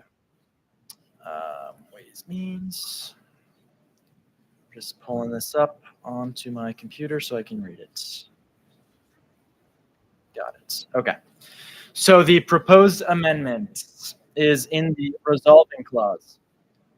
The amended resolving clause reads, be it resolved, the University Undergraduate Senate recommends to the Standing Committee on Ways and Means a budget of $366,189.93 for the Student Government Association Executive Operations account. in the annual SGA S1 Budget Act for fiscal year 2026. The amendment further reads, by adding an additional resolving clause. Be it further resolved, the University Undergraduate Senate strongly recommends the Ways and Means Committee to consult with Attorney Farrell. Yes. Okay, that would have to be amended. About possible litigation that may result from a potential breach of viewpoint neutrality. All right. So the amendment itself is not sponsored by these individuals, but rather the resolution is sponsored by these individuals. So the amendment is sponsored by Senator Silverio. So Senator Silverio, as the sponsor of the amendment, is recognized to speak on the amendment. Is it okay before we do that to amend Attorney Farrell to Student Legal Services Office? Move that. To amend. Oh, I don't have edit access. Yes, that is an advisable amendment. Is there a second for this amendment? Does there exist a need for debate on this amendment? Excellent. All right. Let me implement that into here. So Attorney Farrell would be stricken and the student legal services office will be the new language as reflected in blue. There was a second. There was no indication of a need for debate. So the question is on the adoption of this amendment. All those in favor say aye. All those opposed say no. All those abstain say abstain. The amendment is adopted. All right. The sponsor is now recognized for a factual description. Yeah. So I don't necessarily disagree with the motion itself, just because it is a non-binding resolution, and it is just an expression of the Senate to the Ways and Means Committee. My biggest concern is when we are funding these RSOs or ESOs, including ourselves, we aren't allowed to consider their mission statement and what they are planning to do with those funds and why they need them. And we're not allowed to like hold other ESOs higher than others. So I think if the Senate wants to pass this motion, I would like to be in favor because I just hear all of you guys saying, expressing that this is very important to you guys, and just because I don't understand it doesn't mean that I can't see you guys needing this to pass. I think we should amend on the bottom to consult Attorney Farrell, make sure that we're not opening ourselves up to litigation. I think that's the biggest concern here. And I don't know if you want to talk about Senator Trung. And then the part above the further statement, it's just amending the language to sort of clarify that this is a non-binding agreement. This is not like the Senate or SGA suggesting, I guess, like, or asking that the Ways and Means commit to giving a level budget. A point of clarification to that. A resolution cannot force an action, if that makes sense. A resolution is a sentiment of the Senate. How does the Senate feel about this? It feels this way. Is that any questions? Senator Prabhakar. And by the way, let's just assume that we're all sitting down and we don't have to sit down right now, but that's how we're going to do this. No lines, no microphones like that. Senator Prabhakar. Okay, this is a question maybe for like the people who originally sponsored this motion, but was SLSO consulted in any way in this process? And then for you guys, why would you not just like vote this down and then recommend that they like why would you put this in the resolution as opposed to not vote? I think part of it is also the optics as well. The fact that the SGA is asking for exclusive treatment. When we're asking ESOs, agencies to also pay their students, we're asking them to make hard decisions as well. And even with making those hard decisions, still might get cut. So I think like this resolution, if it passes, it still allows the Senate to recommend the Ways and Means Committee to do that, but it also shows us that we're kind of like we're putting in the thought behind it, and it's not just because this is a very like multifaceted issue, right? There's the legal part of it, there's the optic part of it, and so this kind of just adds an optical part to show that we're doing our research for it before we even consider cutting or not cutting, just for the public to know that we want to look at that first. Can I respond to? Valerie. Yes, SLSO was already consulted on this, and last year Judge Stark approved the previous motion, which was the exact same wording. So this has been gone up to SLSO twice now, but I mean, I guess I don't see a problem with them consulting him once again. Additional questions for the amendment to the resolution? Okay.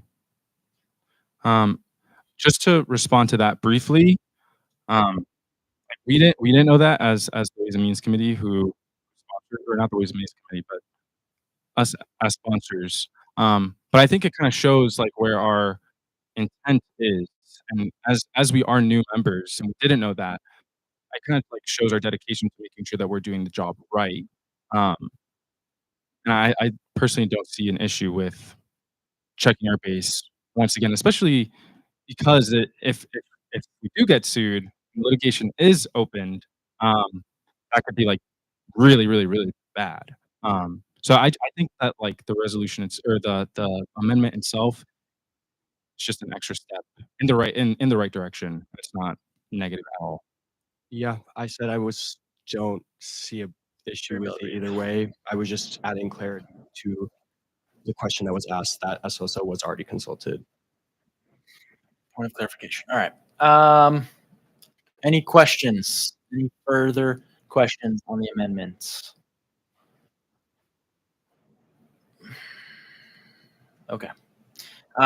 Is there a second for the amendment to the resolution? Okay. Does there exist a need for debates on the amendment to the resolution? Okay. All right. With no indication of a need for debates, the motion to amend is called, and the question is on the passage of the read text. All those in favor of adopting these amendments say aye. All those opposed say no. All those abstain say abstain. The ayes have it, and the motion to amend is adopted. Okay, now we are resuming back to debates. So please form the clear lines. The chair will only call on you if you are behind the microphone on either side. We left off on the opposition, so we'll now start with in favor. Are you waiting, or could you reflect the amendments in the motions packet? Is that fine? Were you waiting? Oh, well, we can do that after this. Okay. All right. A senator in favor. I'll have a senator yield for you. Is recognized for 2 minutes. Okay. Secretary Merchant, recognized.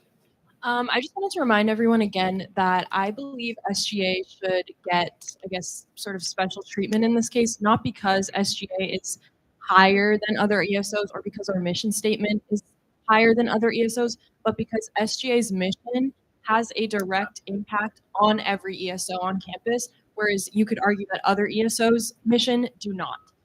For example, I personally believe that if SGA is not funded and officers are not being paid for the work that we are doing, which I would like to clarify is very different than the work that senators do, having been a senator myself. For example, I this year have been directly involved in setting up ESO campus post pages, getting their financial account set up,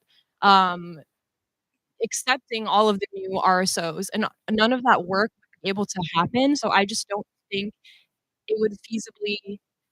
I think that if SGA gets cut, then all of these RSOs, yes, they might get more money, but they're going to suffer in a lot of other ways other than just money because they are dependent on SGA to do a lot of their vital functioning. I'd just like to clarify that actually last year, our budget for last year was actually budget cut with the idea of hoping that by cutting our budget, we'll be able to provide more money to the RSOs. That's part of the reason why the Secretary of Veterans Affairs was only getting paid 9 hours. But the reason why the budget has gone back up this year is because we realized that that did not have an effect on the amount of budget cuts that were performed when we actually did the um, SATF. And so we realized that just doing trickle-down economics is not going to help the financial situation of any of the ESOs. So instead, what we want to do is to be able to be in our best functioning level in order to look to have the resources to put into looking at other, better, more permanent solutions for helping the helping the and I yield my time. The time is up for the members in favor. A member in opposition is recognized for 2 minutes. Chair Lozano. Okay, guys. So I had a question that I asked previously, but since it wasn't answered, I will ask it again.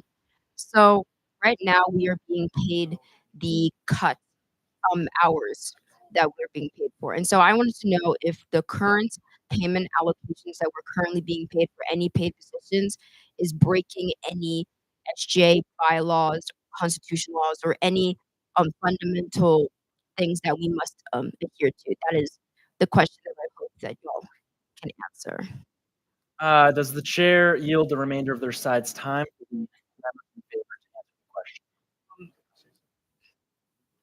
Yeah, I yield to Matt. Okay, Senator Legrier. So I just wanted to respond Remaining. to 2 points made by the last speaker. The first and the foremost, I think, was very telling where they started off.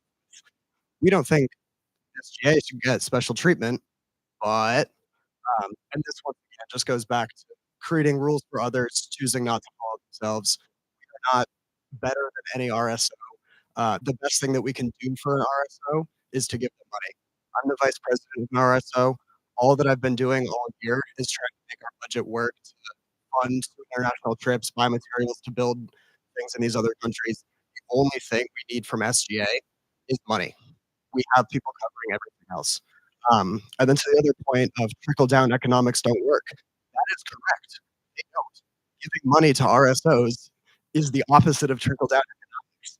Giving ourselves all the money and saying, no, trust us. Our services will help you guys out down the road. Trickle-down economics. I yield the rest of my time. Okay. I just wanted to make a reminder about please keep comments appropriate. Small talk appropriate. We're doing our best. All right. A senator in favor is recognized for 2 minutes. I guess I want to build mostly on what Rania and Naomi already said. Yes, like every club and agency is like very important and we're all equal in one. But in this case, when it comes to actually doing the job, doing the hard work of like getting these budgets together, giving the resource to all these clubs, SGA in reality is just above these groups. Like that's the reality of this situation. Where yes, all these groups are so important, but upstream of this is the fact that we need SGA to be able to do the hard work that's like needed to be done for any group to be able to. So yes, unfortunately, we're in a really hard time of budget cuts. We have to like make hard decisions. An even worse outcome than this, where SGA still gets like funding and don't, is where no one's getting the proper funding, or SGA is not getting the proper funding, and we can't even ensure any of these groups are able to function. And I guess I was also thinking about what Naomi said about how, regardless of whether you are going to college for tuition, like free of tuition, there are so many other expenses besides college tuition, like housing and transportation. So there's so many people who, regardless of all the scholarships they have, still have to work 2 to 3 jobs just to afford going. And that makes getting paid for something like SGA all the more important because, as like Ronnie already pointed out, none of these other clubs will be able to function if people in SGA are not paid enough money to do the hard work they have to do. So Does the senator yield to the secretary? Secretary Bell. I just really want to 30 quick seconds say remaining. that you telling people to be crafty is absolutely disgusting and horrible because I could not imagine telling comment people. respectful. I'm saying his comments, but he telling low-income students that they can't have access to a position just because they're not being smart enough about their money, I think is just so wrong, and that honestly really hurt me to hear because I was working 3 jobs before I came to SGA, and I was barely making it by. So sorry that I, had to get paid for a position that I'm putting 20 plus Secretary's hours time in. has expired. A senator in opposition to the current state of the motion is recognized for 2 minutes. Senator Nevins. When I said the statement crafty, you should respond to that. I responded to my own lived experiences. I've been homeless before. I've experienced a lot of unfortunate events in my life, and I get that. And I get that there are a lot of expenses. But at the end of the day, SGA, and I hate to repeat myself, is not more important than other RSOs. Let me get to my other points. It was mentioned earlier that if RSOs aren't getting enough funding from SGA, they should apply for grants. Well, so should the SGA. We should apply ourselves to the same budget cuts, and if that's not enough money, we should apply to grants. We should hold ourselves to the same standards we expect all other RSOs and ESOs to be at. And I want to bring a point to every senator in this room. They say that the SGA isn't better than other people, but then they explain it does. Uh, and we talk about optics. Optics don't matter. You know what matters? What SGA is doing. And what SGA is doing right now is we are saying we are better than all of the other students on this campus. We are taking the money that students, low-income students, are putting into their tuition, money that could be taken off of our tuition, that is put into SATF. That money that students pay for, we are giving it to ourselves and not allocating equal budget cuts to us. We are giving rules to them and not to ourselves. We are making ourselves exempt. Um, I yield. 20 seconds remaining. Hi, so I'm here again as you guys have still not answered my question. I just wanted to know that with our current budget allocations, are we breaking any rules, bylaws, any of the SGA constitution? And if you guys could just please answer that, a simple yes or no would suffice. I just don't know why this simple question just hasn't been answered yet, and I yield the rest of my time. Has expired. A senator in favor of the current state of the motion is recognized. First, answer the question. Sorry, could you just repeat the question? Are our current budget allocations, which are not up to the usual, maybe $15 an hour for most, leadership, are we breaking any SGA laws, or are we still within providing the money? Like, are we breaking anything in the bylaws, the constitutions about payment? A senator in favor is recognized to answer the question. Based on S28 from last year and looking at how it compares very similarly to this, no, we're not breaking any of these things. It's just, no, sorry. I yield my time. Senator Bloom.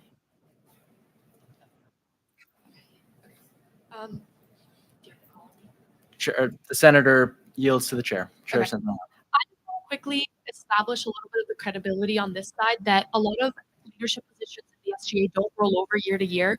We aren't going to be in these positions next year, at least not likely, because again, this is a democracy and new leaders come in every single year, and we're not just hogging these positions to ourselves. So when there's leaders on this side kind of arguing, we are going to defend you guys as future leaders in the SGA. And money aside, I do just want to preface a little bit of the credibility in that argument that, I am probably not going to be the chair next year because I have amazing leaders in my Senate, in my committee that I hope can have that position one day. And I hope that they can execute the role as productively as I was able to with the allocated pay that I got. And in terms of cutting minimal budgets and things like that aren't going to affect RSOs immensely if we trickle down again on the comments made about trickling down on undersecretaries and conduct advisors. Those little accumulations of money aren't going to make a huge impact on these RSOs anyway, unfortunately, that it is just going to end up affecting everyone equally if we aren't accommodating that. The chair yields. We've passed motions like this in the past, very similar. We've not passed it in previous years. We still have the same issue. We encourage you guys to get involved in SAT and reform if you want to see change. But for now, can we call the main motion? Does the senator move? Yes. Okay. Is there a second? It has been moved and seconded. A motion to call the main motion, which would effectively end debate. A reminder, this does not pass the resolution. This is just simply to end debate. After this after the vote happens, if it is adopted, then we will re-vote on the passage of the resolution. Okay. Moved and seconded. All those in favor of calling the main motion, effectively ending debate, say aye. All those opposed say no. All those abstain say abstain. The ayes have it, and debate is adjourned, or debate ends. Excuse me. This motion has already been seconded. Debate has occurred, so now we will vote. All those in favor of passing, what's this motion number? Res 7, yes. All those in favor of passing resolution 7, please signify with an aye. All those opposed say no. Chair is in question. We will switch to roll call.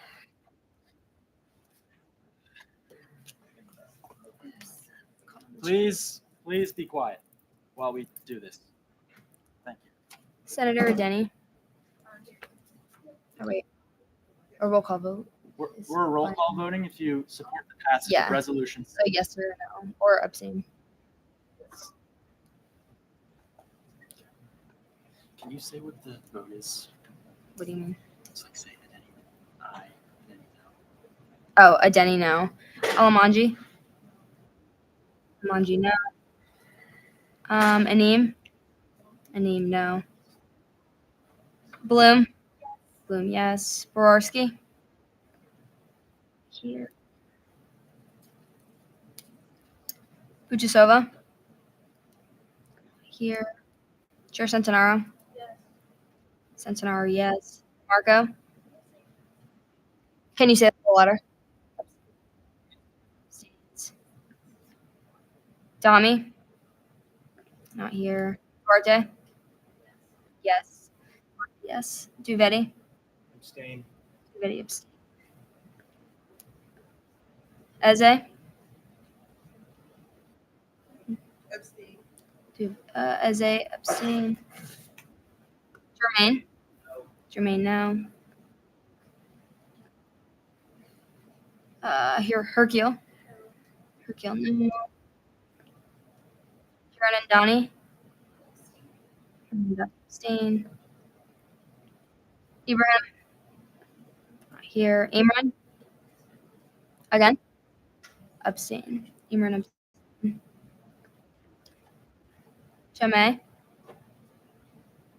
you say the letter? What? No.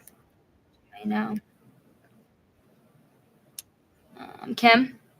Yes. Kim, yes. Kumar. Not here. Lequier. Lequier, no. Lewis. Lewis, yes. Molesky. Molesky, abstain. Malari. Malari, yes. Monda. Monda, abstain. Mazondo. No. Mazondo, no. Mello. Mello, no. Nevins. Nevins, no. Win. Is that no? Nevins, Win, no. Onyeka. Yes. Onyeka, yes. Patel. Here. Patak. Patak, yes. Pastorello. Here. Fawn. Not here. Prabhakar. Yes. Prabhakar, yes. Rabin. Rabin, not here. Rue. Rue, yes. Sarna. Sarna, yes. Sharma. Sharma, abstain. Stamen. Abstain. Stamen, abstain. Silverio. Silverio, yes. Strong. Strong, yes. Tamkin. Yes. Tao? Yes. Tao, yes. Tran? Tran abstain. Truong? Abstain. Truong abstain. Burma? Not here. Wu? No. Wu, no. The Senate will stand in a 1-minute recess as we. So,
Senate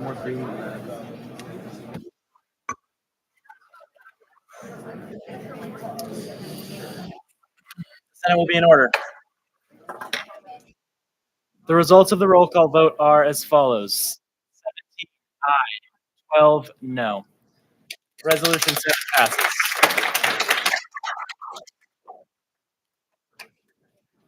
Where's my iPad? The Senate will now consider. Please, everyone, please. The Senate will now consider S51. A motion to amend Title 1, Chapter 1, and Title 2, Chapter 3 of the General Bylaws. This motion was reviewed by the Committee on Administrative Affairs on October 31st and was reported with amendments, which you can find on the agenda. The chair will now read the entirety of the motion. S51.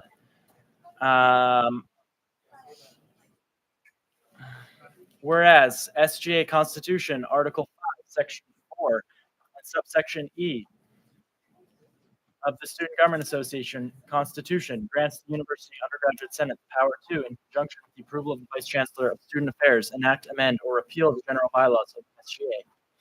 And whereas Title II of the Student Government Association General Bylaws, Chapter 31, delegates the standing committees to their roles and responsibilities with the authority to oversee subcommittees. And whereas Title II of the Student Government Association General Bylaws, Chapter 31, Section 2, establishes the Ways and Means Committee and their responsibilities. And whereas Title II of the Student Government Association General Bylaws, Chapter 31, Section 2, subsection 5, establishes the Ways and Means Committee shall work collaboratively with the council representatives of the councils to ensure that RSOs in their councils are following SGA and University of Massachusetts Amherst spending policies. And whereas Title III of the Student Government Association General Bylaws, Chapter 5, establishes the roles and responsibilities of the executive branch, and whereas remaining viewpoint neutral when allocating funds for established student organizations, funding, purchase requests, and when voting on motions to fund ESOs for the purpose of emergency funding at an unspecified amount is crucial to ensuring that funds are allocated equitable to ESOs. And whereas remaining viewpoint neutral is fundamental to integrity and confidence. Senator Silverio. Oh, yeah. Where was I? Whereas remaining viewpoint neutral is fundamental to integrity and confidence in the S1, DIA, and emergency fund allocation process. And whereas the Ways and Means Committee should take proactive steps to increase the integrity of the purchase, funding, and emergency funding requests process. And whereas the violations and allegations of violations of viewpoint neutrality severely damage the credibility of the SGA, Ways and Means Committee, and funding process with the general student body and ESOs. And whereas additional safeguards are needed regarding therefore be it enacted by the University Undergraduate Senate of the Student Government Association effective immediately. Following changes to Title I, Chapter 1 be adopted. Title II, Chapter 31, Section 2 be adopted. Title III, Chapter 5 be adopted. This motion is sponsored by Senator Trung, Senator Wu, Chair Mazzando, Senator Nevins, Senator Silverio, Senator Hercule Espinal, Senator Molesky, Senator Fan, and the Committee on Administrative Affairs. The sponsorship is now recognized for factual description. Great. Hello, everyone. I think for the last time, but this amendment was proposed to, again, AA last Thursday, and AA hosted another markup session, so that means that we had the opportunity to make amendments, and we did. So I believe this is the updated version that also reflects AA's amendments. They're all red, but then if there should be set to the blue. Yeah, so this version is all amendments that they considered that are not Title VI, because Title VI goes through Ways and Means. That's another thing. There's a section on here, like Michael just said, so echoing that. AA is only allowed to leave recommendations for Title VI, but ultimately Ways and Means has the authority to vote on that, not AA. So I'll give Senator Turok the opportunity to explain these amendments, and then I can explain the amendments that AA made on top of those. It might be easier to be over here.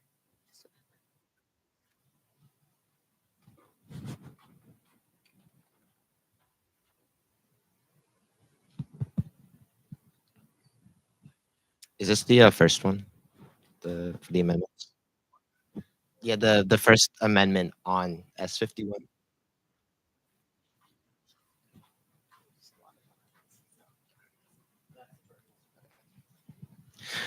So basically, I guess I'll just start with the origin of this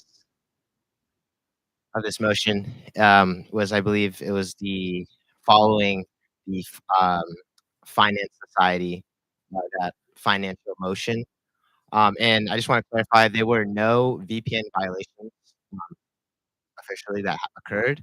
So this is just as a response to the, I guess, environment and potential concerns about VPN that this motion was written. So first off, we're just adding in Title I, which is definitions, adding a very, very broad definition of what VPN is. This is directly quoted from Attorney Farrell.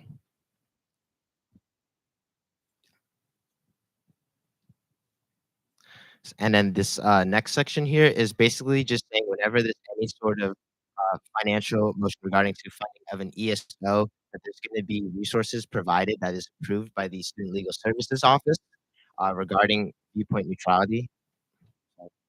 Just gives a little bit of context. This is an amendment that AA made. So originally, the bill was presented as the opportunity for, I believe it was the Ways and Means Committee or SLSO themselves to present to the Senate every single time that there was a financial vote occurring. And AA ultimately decided in contingency with the sponsors that that was not sustainable nor feasible for SLSO to come to every single financial vote and to give an entire presentation. We thought that it was a little bit redundant and again, not really feasible. So we were able to come to a compromise and present it as standard resources such as those reference sheets that Senate uses that is published by SLSO to kind of provide over that second line of reasoning that are granted to senators every time there is a financial vote, but you're not actively getting like a 15-minute presentation every single time there's a vote. So that was the compromise. I just wanted to kind of explain that a little bit. Could we move on to the next one?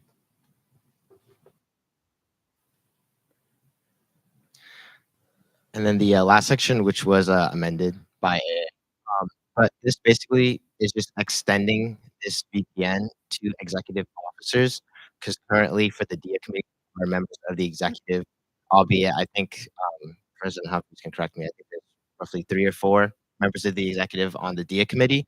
So this would just be covering that basis, and potentially it would also be leaving room for expansion. I know uh, some senators may not be aware of this, but there's another subcommittee going on for potentially establishing a new category of RSOs, and we're not entirely sure how that would be allocated, whether in the future there will be executive members in there, so just leaving that leeway in there allows for that. And I can't exactly remember what the original statement was, but AA compromised at this in the sense that if an executive officer couldn't make it to Senate training, which is when everybody gets that first financial training, that this clause is fair enough in the sense that it covers that base so that if an executive officer wasn't able to make it there for some reason and they happen to get appointed to the DIA fund or to new subcommittees that include financial votes, that this clause here just allows to have that final kind of let's make sure that they got their finance training even if we missed a couple steps in that process. So again, it was another compromise that AA came to terms with. And if you maybe want to mention what it originally Yeah, briefly, I'll mention what it originally was. It used to be all SGA officers, and we switched it to executive officers just because of where it was, and because it was for that reason, the fact that there were executive officers on these voting committees for financial decisions. And so we've just made it more concise and more reasonable. And then the final, I believe, one more. I think Thanks, everything. yeah, the other thing was Title VI. So that will be presented by Ways and Means, not AA. Yes, so the Title VI amendments are not currently on the agenda. So the sponsorship will now yield for any factual questions regarding amendments. Senator Prabhakar. Thanks. So there's a section in the bylaws for definitions. I'm just curious why the viewpoint neutrality definition what is put into this particular part of the bylaws, and then also you hinted at it. Has this been approved by us also? So the Title I is, I believe, if I'm not mistaken, the Title I defining it in definitions for where it would be for any definitions. So Title I, Chapter 1 of the general bylaws is definitions.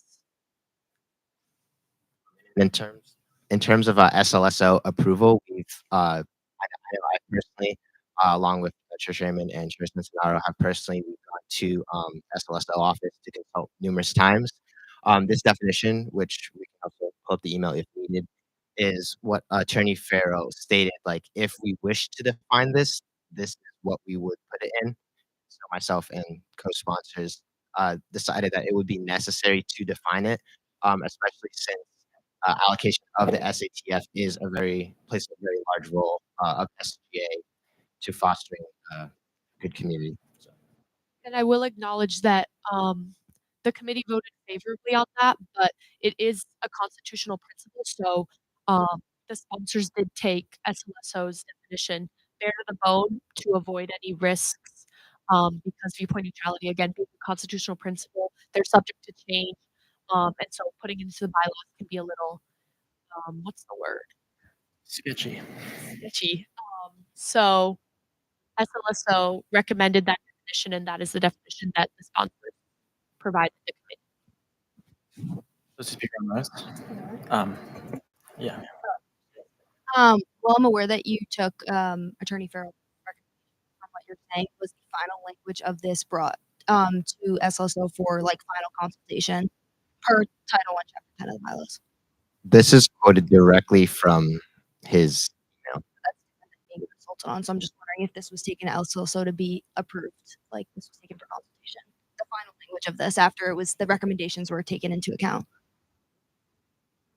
Of the definition. On my end, we take the SLSO before we vote on them. So like we check with SLSO and then we vote.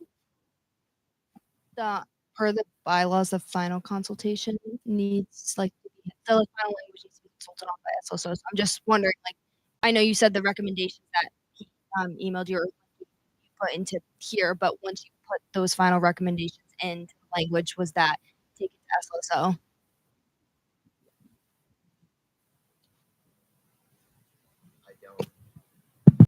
I don't necessarily recall, just because the motion started, unfortunately.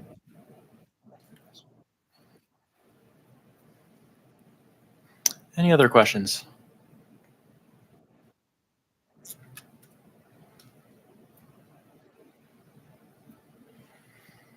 Senator Propkar. What are some of the concerns with putting in a specific definition into the bylaws? Could you speak more to that? Yeah. So viewpoint neutrality is not a definition that SGA made up. A lot of the definitions that are in Title I, Chapter 4, not only they're most of them aren't made up by SGA. Neutrality specifically is a constitutional principle, which means it's established by court cases that are subject to change and that are constantly kind of coming up with new definitions. So when I spoke with the sponsors and with SLSO, that was their concern that it's a constitutional principle. So again, it can be a little if put something like that into a document because that means that every time that this definition is changing at the federal level, we have to apply that change at our SGA level. And I believe that was the main concern, just that constitutional principles in general bylaws aren't really something that we typically see go hand in hand. And then, yeah, so the definition that was presented to AA was the definition that SLSO sent the sponsors, being that if you do wish to put it in the general bylaws, this is how it has to go. Otherwise, you are going to leave room for those problems to open up. If anybody else wants to speak onto that, AA's. Chair Stamen. Hi. So I also met with Attorney Farrell and discussed this definition during my one-on-one, and also brought up concerns regarding implementing a definition into the bylaws, and exactly what Val said to a T. And the other point he brought up is if we put a definition, the reason he likes this one is because this comes from the 2 court cases that were used to define viewpoint neutrality, and the definition of viewpoint neutrality, like, I know, if you guys heard my viewpoint neutrality, like, trainings and you've seen my materials, we're usually looking at eligibility and ineligibility criteria, and while we should be doing that, and that definitely is part of our financial process, that's technically not part of the court case set definition of viewpoint neutrality, and that is subject to change. So if there are other cases that are passed from now till, whatever point in the future, this is the thing that's not gonna change. Everything else is subject to change. So that is why he recommended this definition. I know that's a lot of extra yapping, but some people find that interesting. President Humphries.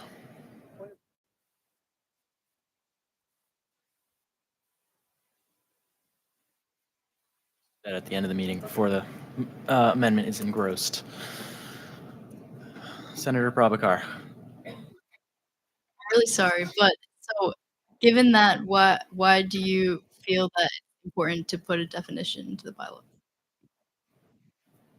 I just think especially in Ways and Means, we do a lot of SATF allocations, and VPN is really crucial, especially just defining it here so that in case that there is some sort of, allegation of VPN violations, that there is something that ESOs can use to appeal. If I'm not mistaken, if it's in the bylaws, ESOs can request a petition for a ruling with the judicial.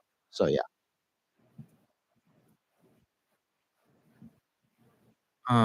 Yeah, I also think that like just putting it on here, it adds reference for everything else, but it also kind of keeps us mindful about it. If it were to change in the future, if another court case were to happen, we know that there's a definition that might need to be adjusted. And so that kind of like keeps us, it keeps viewpoint neutrality instead of just like this background principle that we're trying to follow and that we kind of like remind ourselves to follow. It kind of like solidifies it as something in our bylaws. Any further questions? Senator Kim.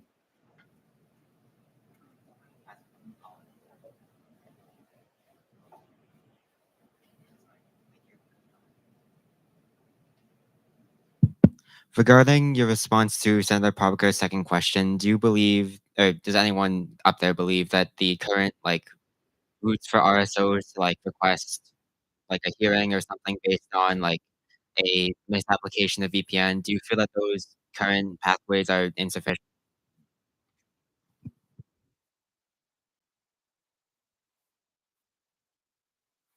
I, as someone who's been part of Ways and Means for 2 years, I wouldn't say it's insufficient.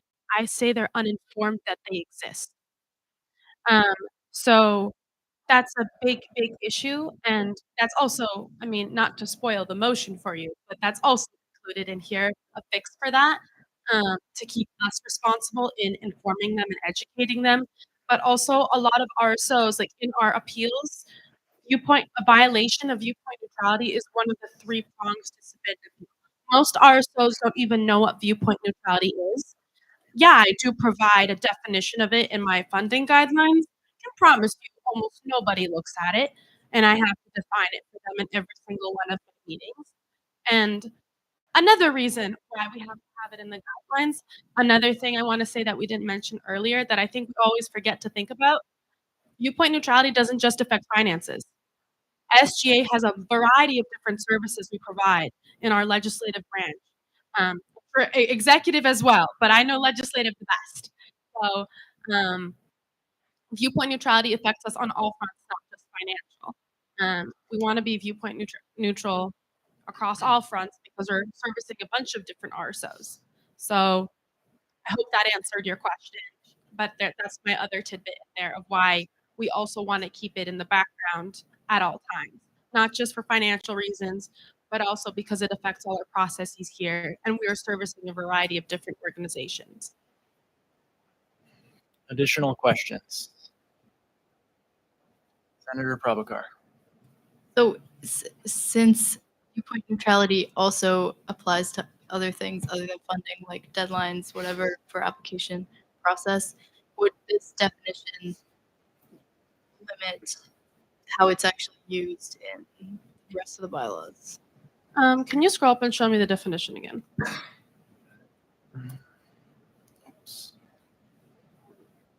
Only at the top, I believe. Oh, at the top. Oh, this is the same one. I see. I don't think this is the same motion. Hereby defined as a requirement. That Yeah. one. So, with the There way we the go. definition is currently written, yes, it talks about funding decisions, but that is I see your point. It specifically mentions funding decisions, so I can see what your point is there. But again, um, the 2 court cases that exist for the that set this definition were based off of, allocations of student activities trust fund money that was not done in a viewpoint neutral manner. So the court, ruled that funding like, that's why the definition is written the way it is, if that makes sense. It's I think from our standpoint, it's well, this is the only thing we have. It's better to have something than nothing, especially given that it's such an important concept that affects all of our processes. Um, yeah, but I see the point you're trying to make with your questioning. I think to kind of add on to that too, Attorney Farrell also mentioned that this was like the most broad like definition we could give, if that makes sense.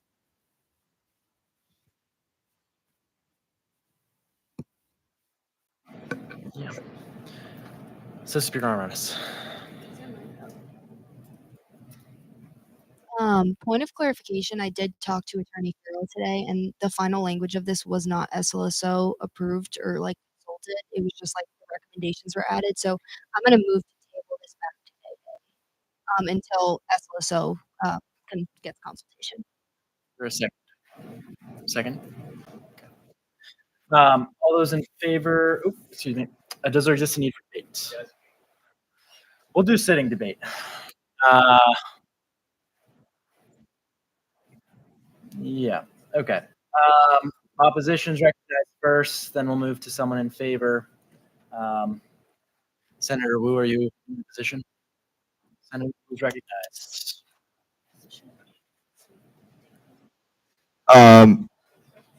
I understand. Oh, wow, that is loud as hell. I'm really sorry for breaking your ears.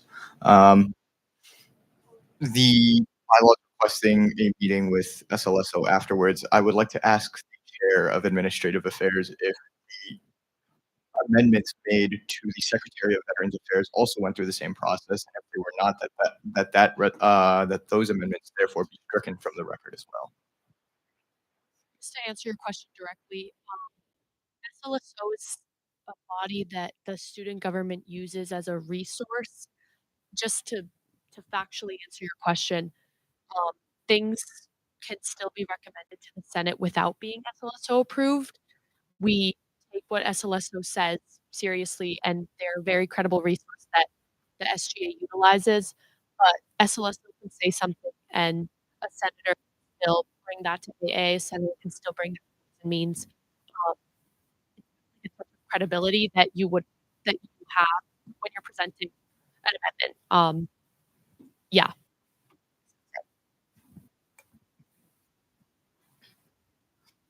It does say in bylaws, section 1, chapter 10, that upon receiving a positive recommendation by the Administrative Affairs Committee, the Chair of the Administrative Affairs Committee must consult with the directing attorney of the Student Legal Services Office for the designee.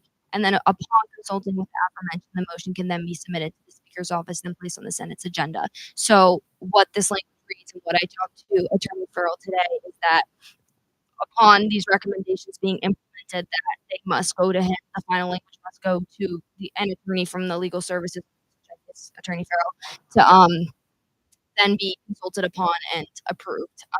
And I went and I spoke with him today, and they weren't. And I completely agree with everything.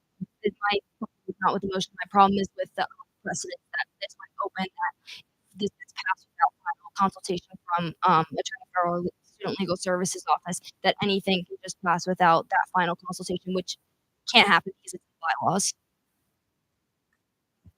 That part. Yeah. So the argument that SLSO isn't needed to present something. Consultation is required, approval is not. Yes. In opposition to the motion to table.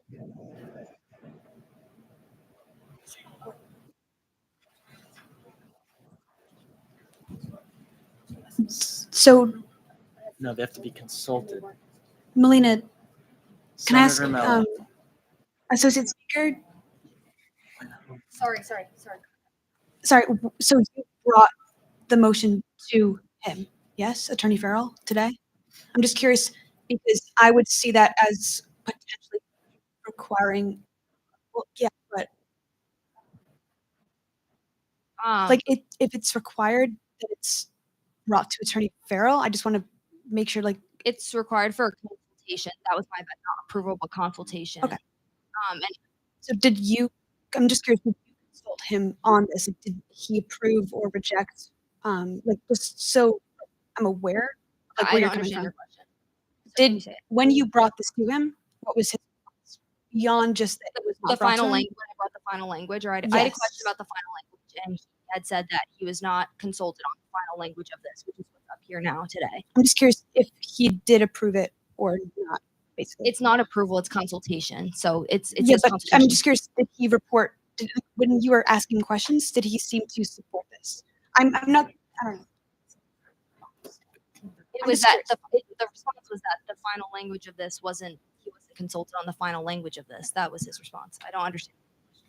Melina wasn't there to ask SLSO what SLSO thought about it. Melina just asked if they received consultation. So that means what I did say about consultation is required with SLSO.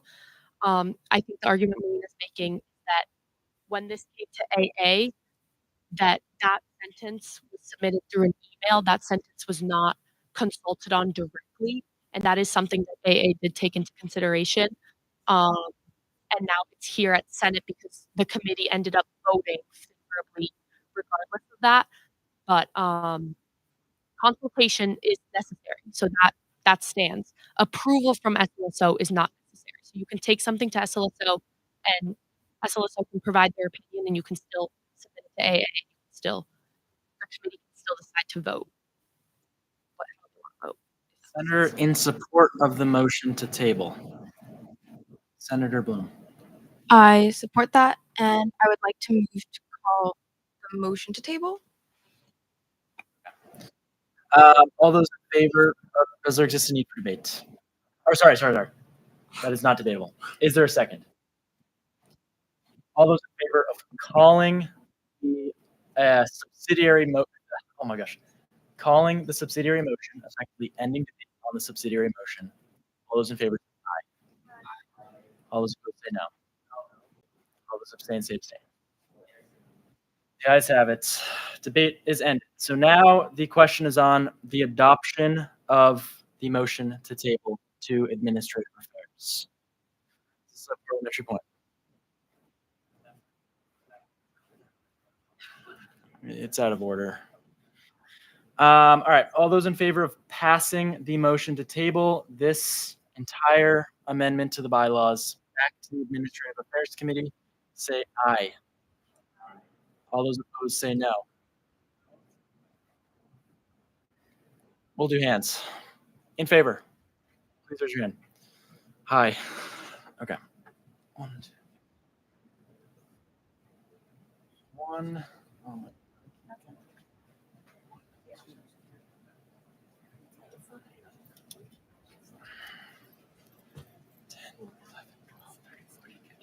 16, 17, 18, 19. 9 and 19. Are the sponsors allowed to vote? Yes. Okay. Oh, yeah. Opposed? Please raise your hand. Opposed? 1, 2, 3, 4. Hi. 1, 2, 3, 4, 5. Okay, it sounded a lot louder than that. 29 in favor. The motion is tabled back to the Administrative Affairs Committee.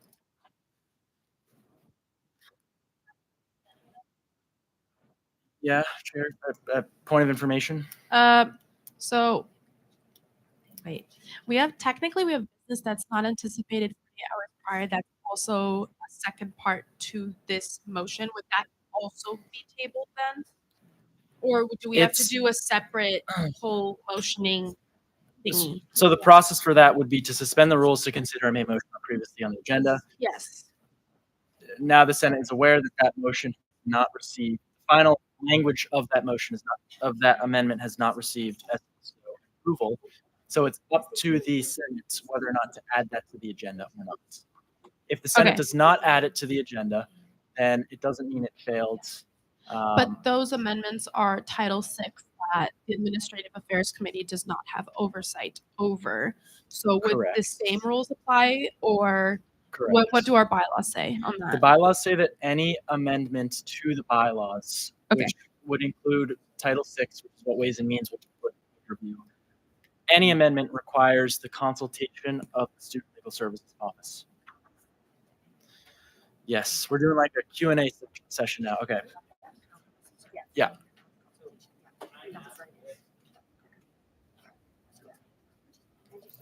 Can I ask if the earlier amendments to Secretary Goodchild's part of the bylaws, was that reviewed by SLSO?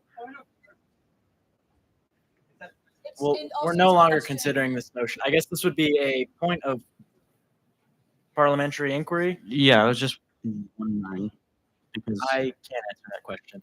Yes. so that one was, but this one wasn't. If you guys remember the day, so this motion was originally submitted to me before the 48-hour notice of AA, and the day of AA, the sponsors of this bill motioned to submit something to AA, not anticipated 48 hours prior that had amendments in it. Those amendments were not consulted by SLSO. But I thought I had to be split after we passed it. The Senate could reconsider the motion, and it's the same meeting. It would have to be a senator on the prevailing side of the motion. So a senator who voted to pass whatever, would that be S? Someone help me out here. Okay, I'll find it. S52. A senator who voted to pass S52 would have to motion to reconsider S52.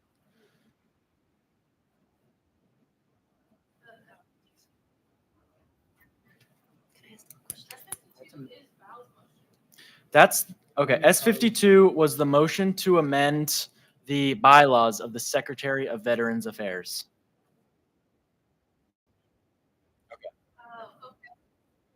Okay. Senator Wu.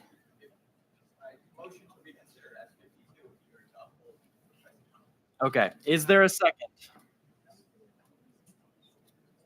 Is there a okay? Second's been received. Please, everyone, please. They're going Please. to table it back to Give me a moment.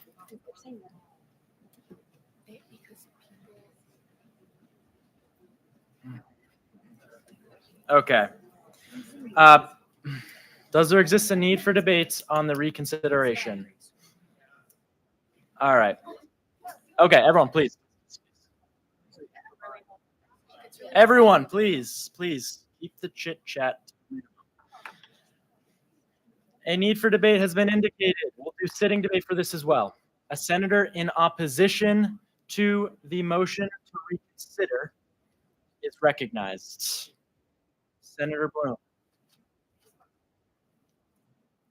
No. Oh. Well, adjourn is only in order after roll call.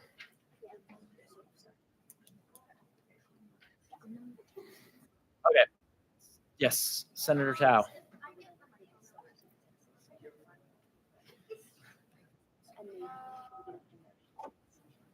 Okay, so this is mostly a point of parliamentary inquiry. So I just want to make clear exactly what the difference between. I just want to ask a question on like what's the difference between the two. So you said that S52 did receive SLSO consultation on the final language, but that wasn't really the case for the one on viewpoint neutrality.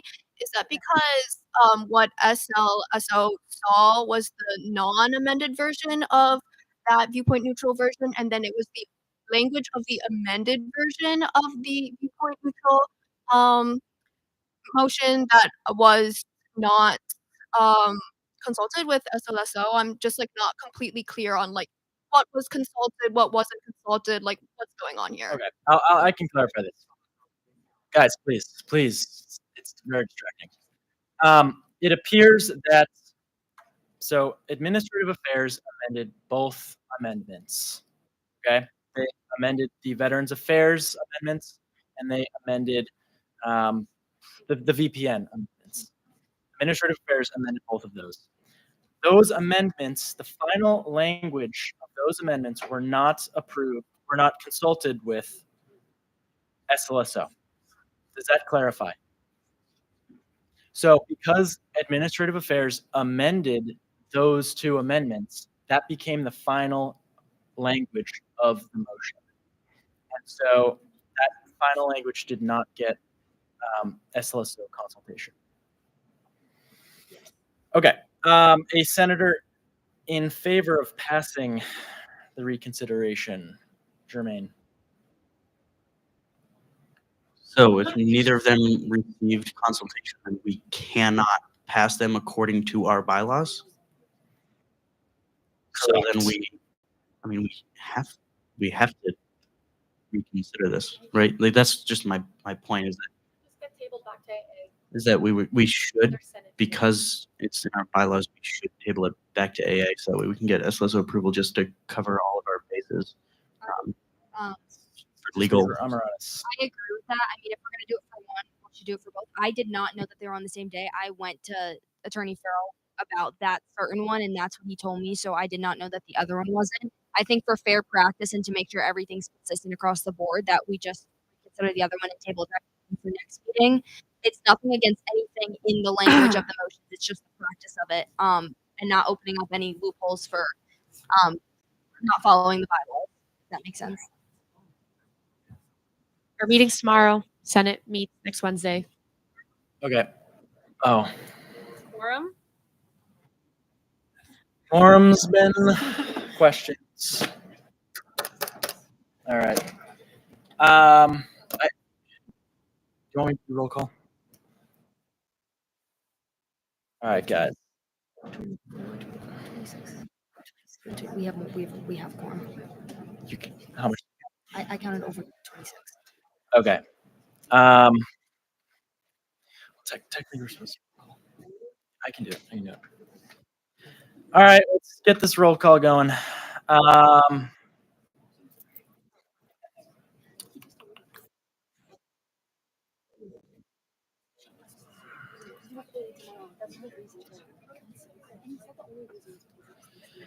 right.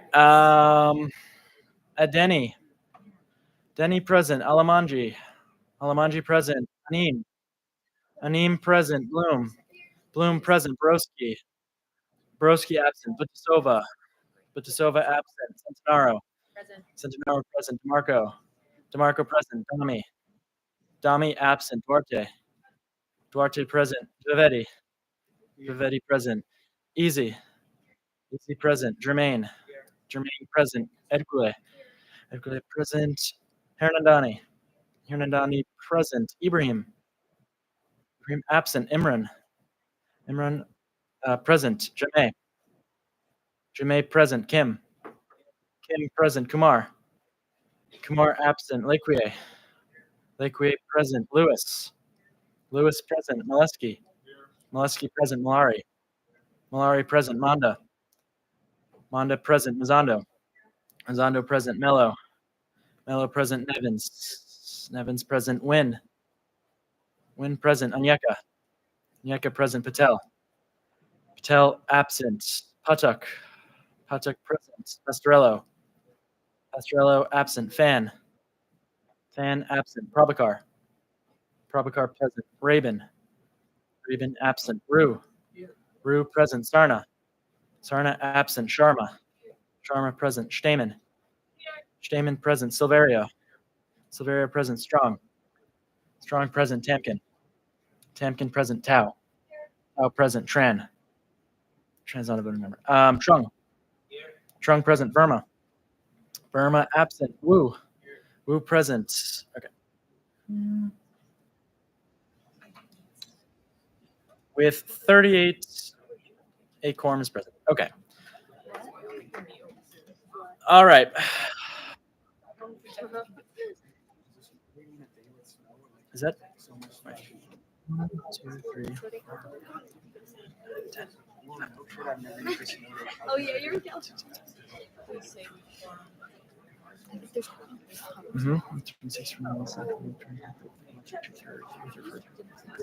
Yep, 38. All right. We were in the middle of debates. Okay. So we were with a member in favor. So now we're going to do a member in opposition of passing the motion to reconsider. Any members in opposition? Senator Bloom. President Humphreys. Opposition means like we don't want to. Right? Correct. Hey everybody. So I worked with Charlie on these bylaws. I went to AA with him when we passed them. I think there is a clear distinction between this and the motion that we voted on last time. Again, I'm not a senator. I didn't have an opinion on the last vote, but I understand that a precedent was set by that. But I do think that there is a difference. The changes of the last motion were primarily based on the content of the motion. There were substantial changes to the content of the previous motion that were not reviewed by SLS Thanksgiving break. Hence why some senators decided to make the motion to the table. As for this motion, most of it was grammatical or small language errors. The content of the motion has remained the same. Nothing about it would have deviated from what Attorney Farrell had signed off on. I do also want to let you know that SLSO checking is purely a recommendation, not a requirement. There's nothing that says you can't have it. You can't still recommend something to Senate. That being said, I believe there is a clear distinction here. Secretary Goodchild worked very hard on these bylaws. The content of it has been thoroughly reviewed, and for that reason, I think that this is a different case. I don't think it would be. It would. I don't think it would have us again. I don't think there's anything substantially changed about it that would affect the legal approval that we got. So with that said, I'd recommend that people oppose this motion to reconsider, so we can all go enjoy this Christmas party. Yes. I'm for reconsidering this. It takes 2 seconds. It gets tabled back to AA. AA meets tomorrow, and then it's on the agenda for next week. This is nothing to say that Charlie's bylaws are wrong or there's anything wrong with them. It's just like the precedent that we're opening up. It does not matter what it is, grammatical change, or if it's small, or if it's big. We did not do it for one, we did not do it for the other. We're reconsidering one motion. We can't not reconsider the other one. Per chapter 1 or section 1, chapter 10, it does say in the bylaws that upon consulting with SLSO, the motion can then be submitted to be placed on the Senate's agenda. That's a mistake I did not catch, and that's my fault. But if we're doing it for one, it should be done for the other. It takes 2 seconds. I think open it up. All someone does is motion a table back to AA, and then it's done. It takes 2 seconds. It's very easy. Do not need to debate this. I'm trying to be fair in my practice. If I'm pointing out something that happened with the other one, it's a mistake, then we have to do it for the other one. It takes 2 seconds, and that's it. So, just Can I get my time about real quick? Just briefly, also we clarified, or Melina clarified with SLSO. He told her, and it makes perfect sense in my head now. We couldn't because it was literally Thanksgiving break the week right after I left, right after that meeting, or that next day. So, in terms of like AA side of it, it's another vote. It's a brief vote. I can't even reflect anything into the general bylaws until the vice chancellor is signing them off.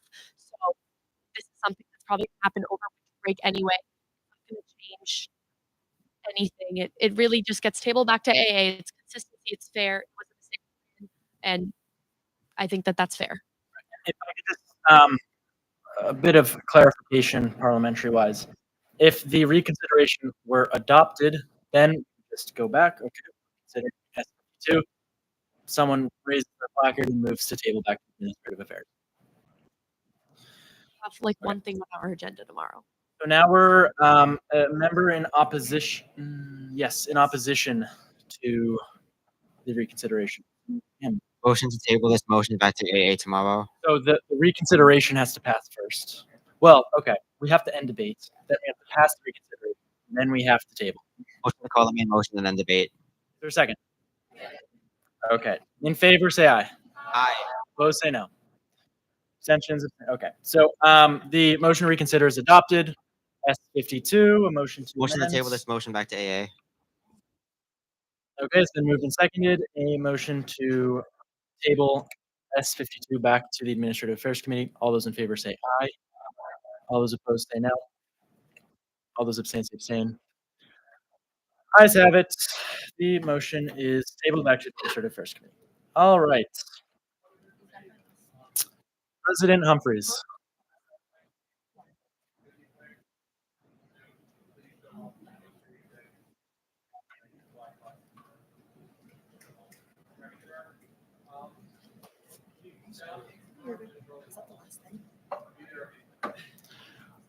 Excellent point of clarification.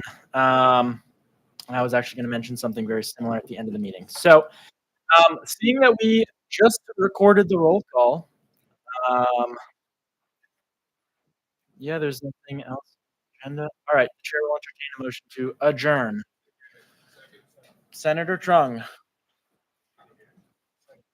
All those in favor say aye. All those opposed say no. Abstentions. Accordingly, the Senate stands adjourned until next Wednesday at 6:30. It is incredibly important that we have quorum for this next Wednesday, or this, the next Wednesday, yes. It's in the Black Box Theater. Ample reminders will be given. But if you come here and you seem lost, check your emails. This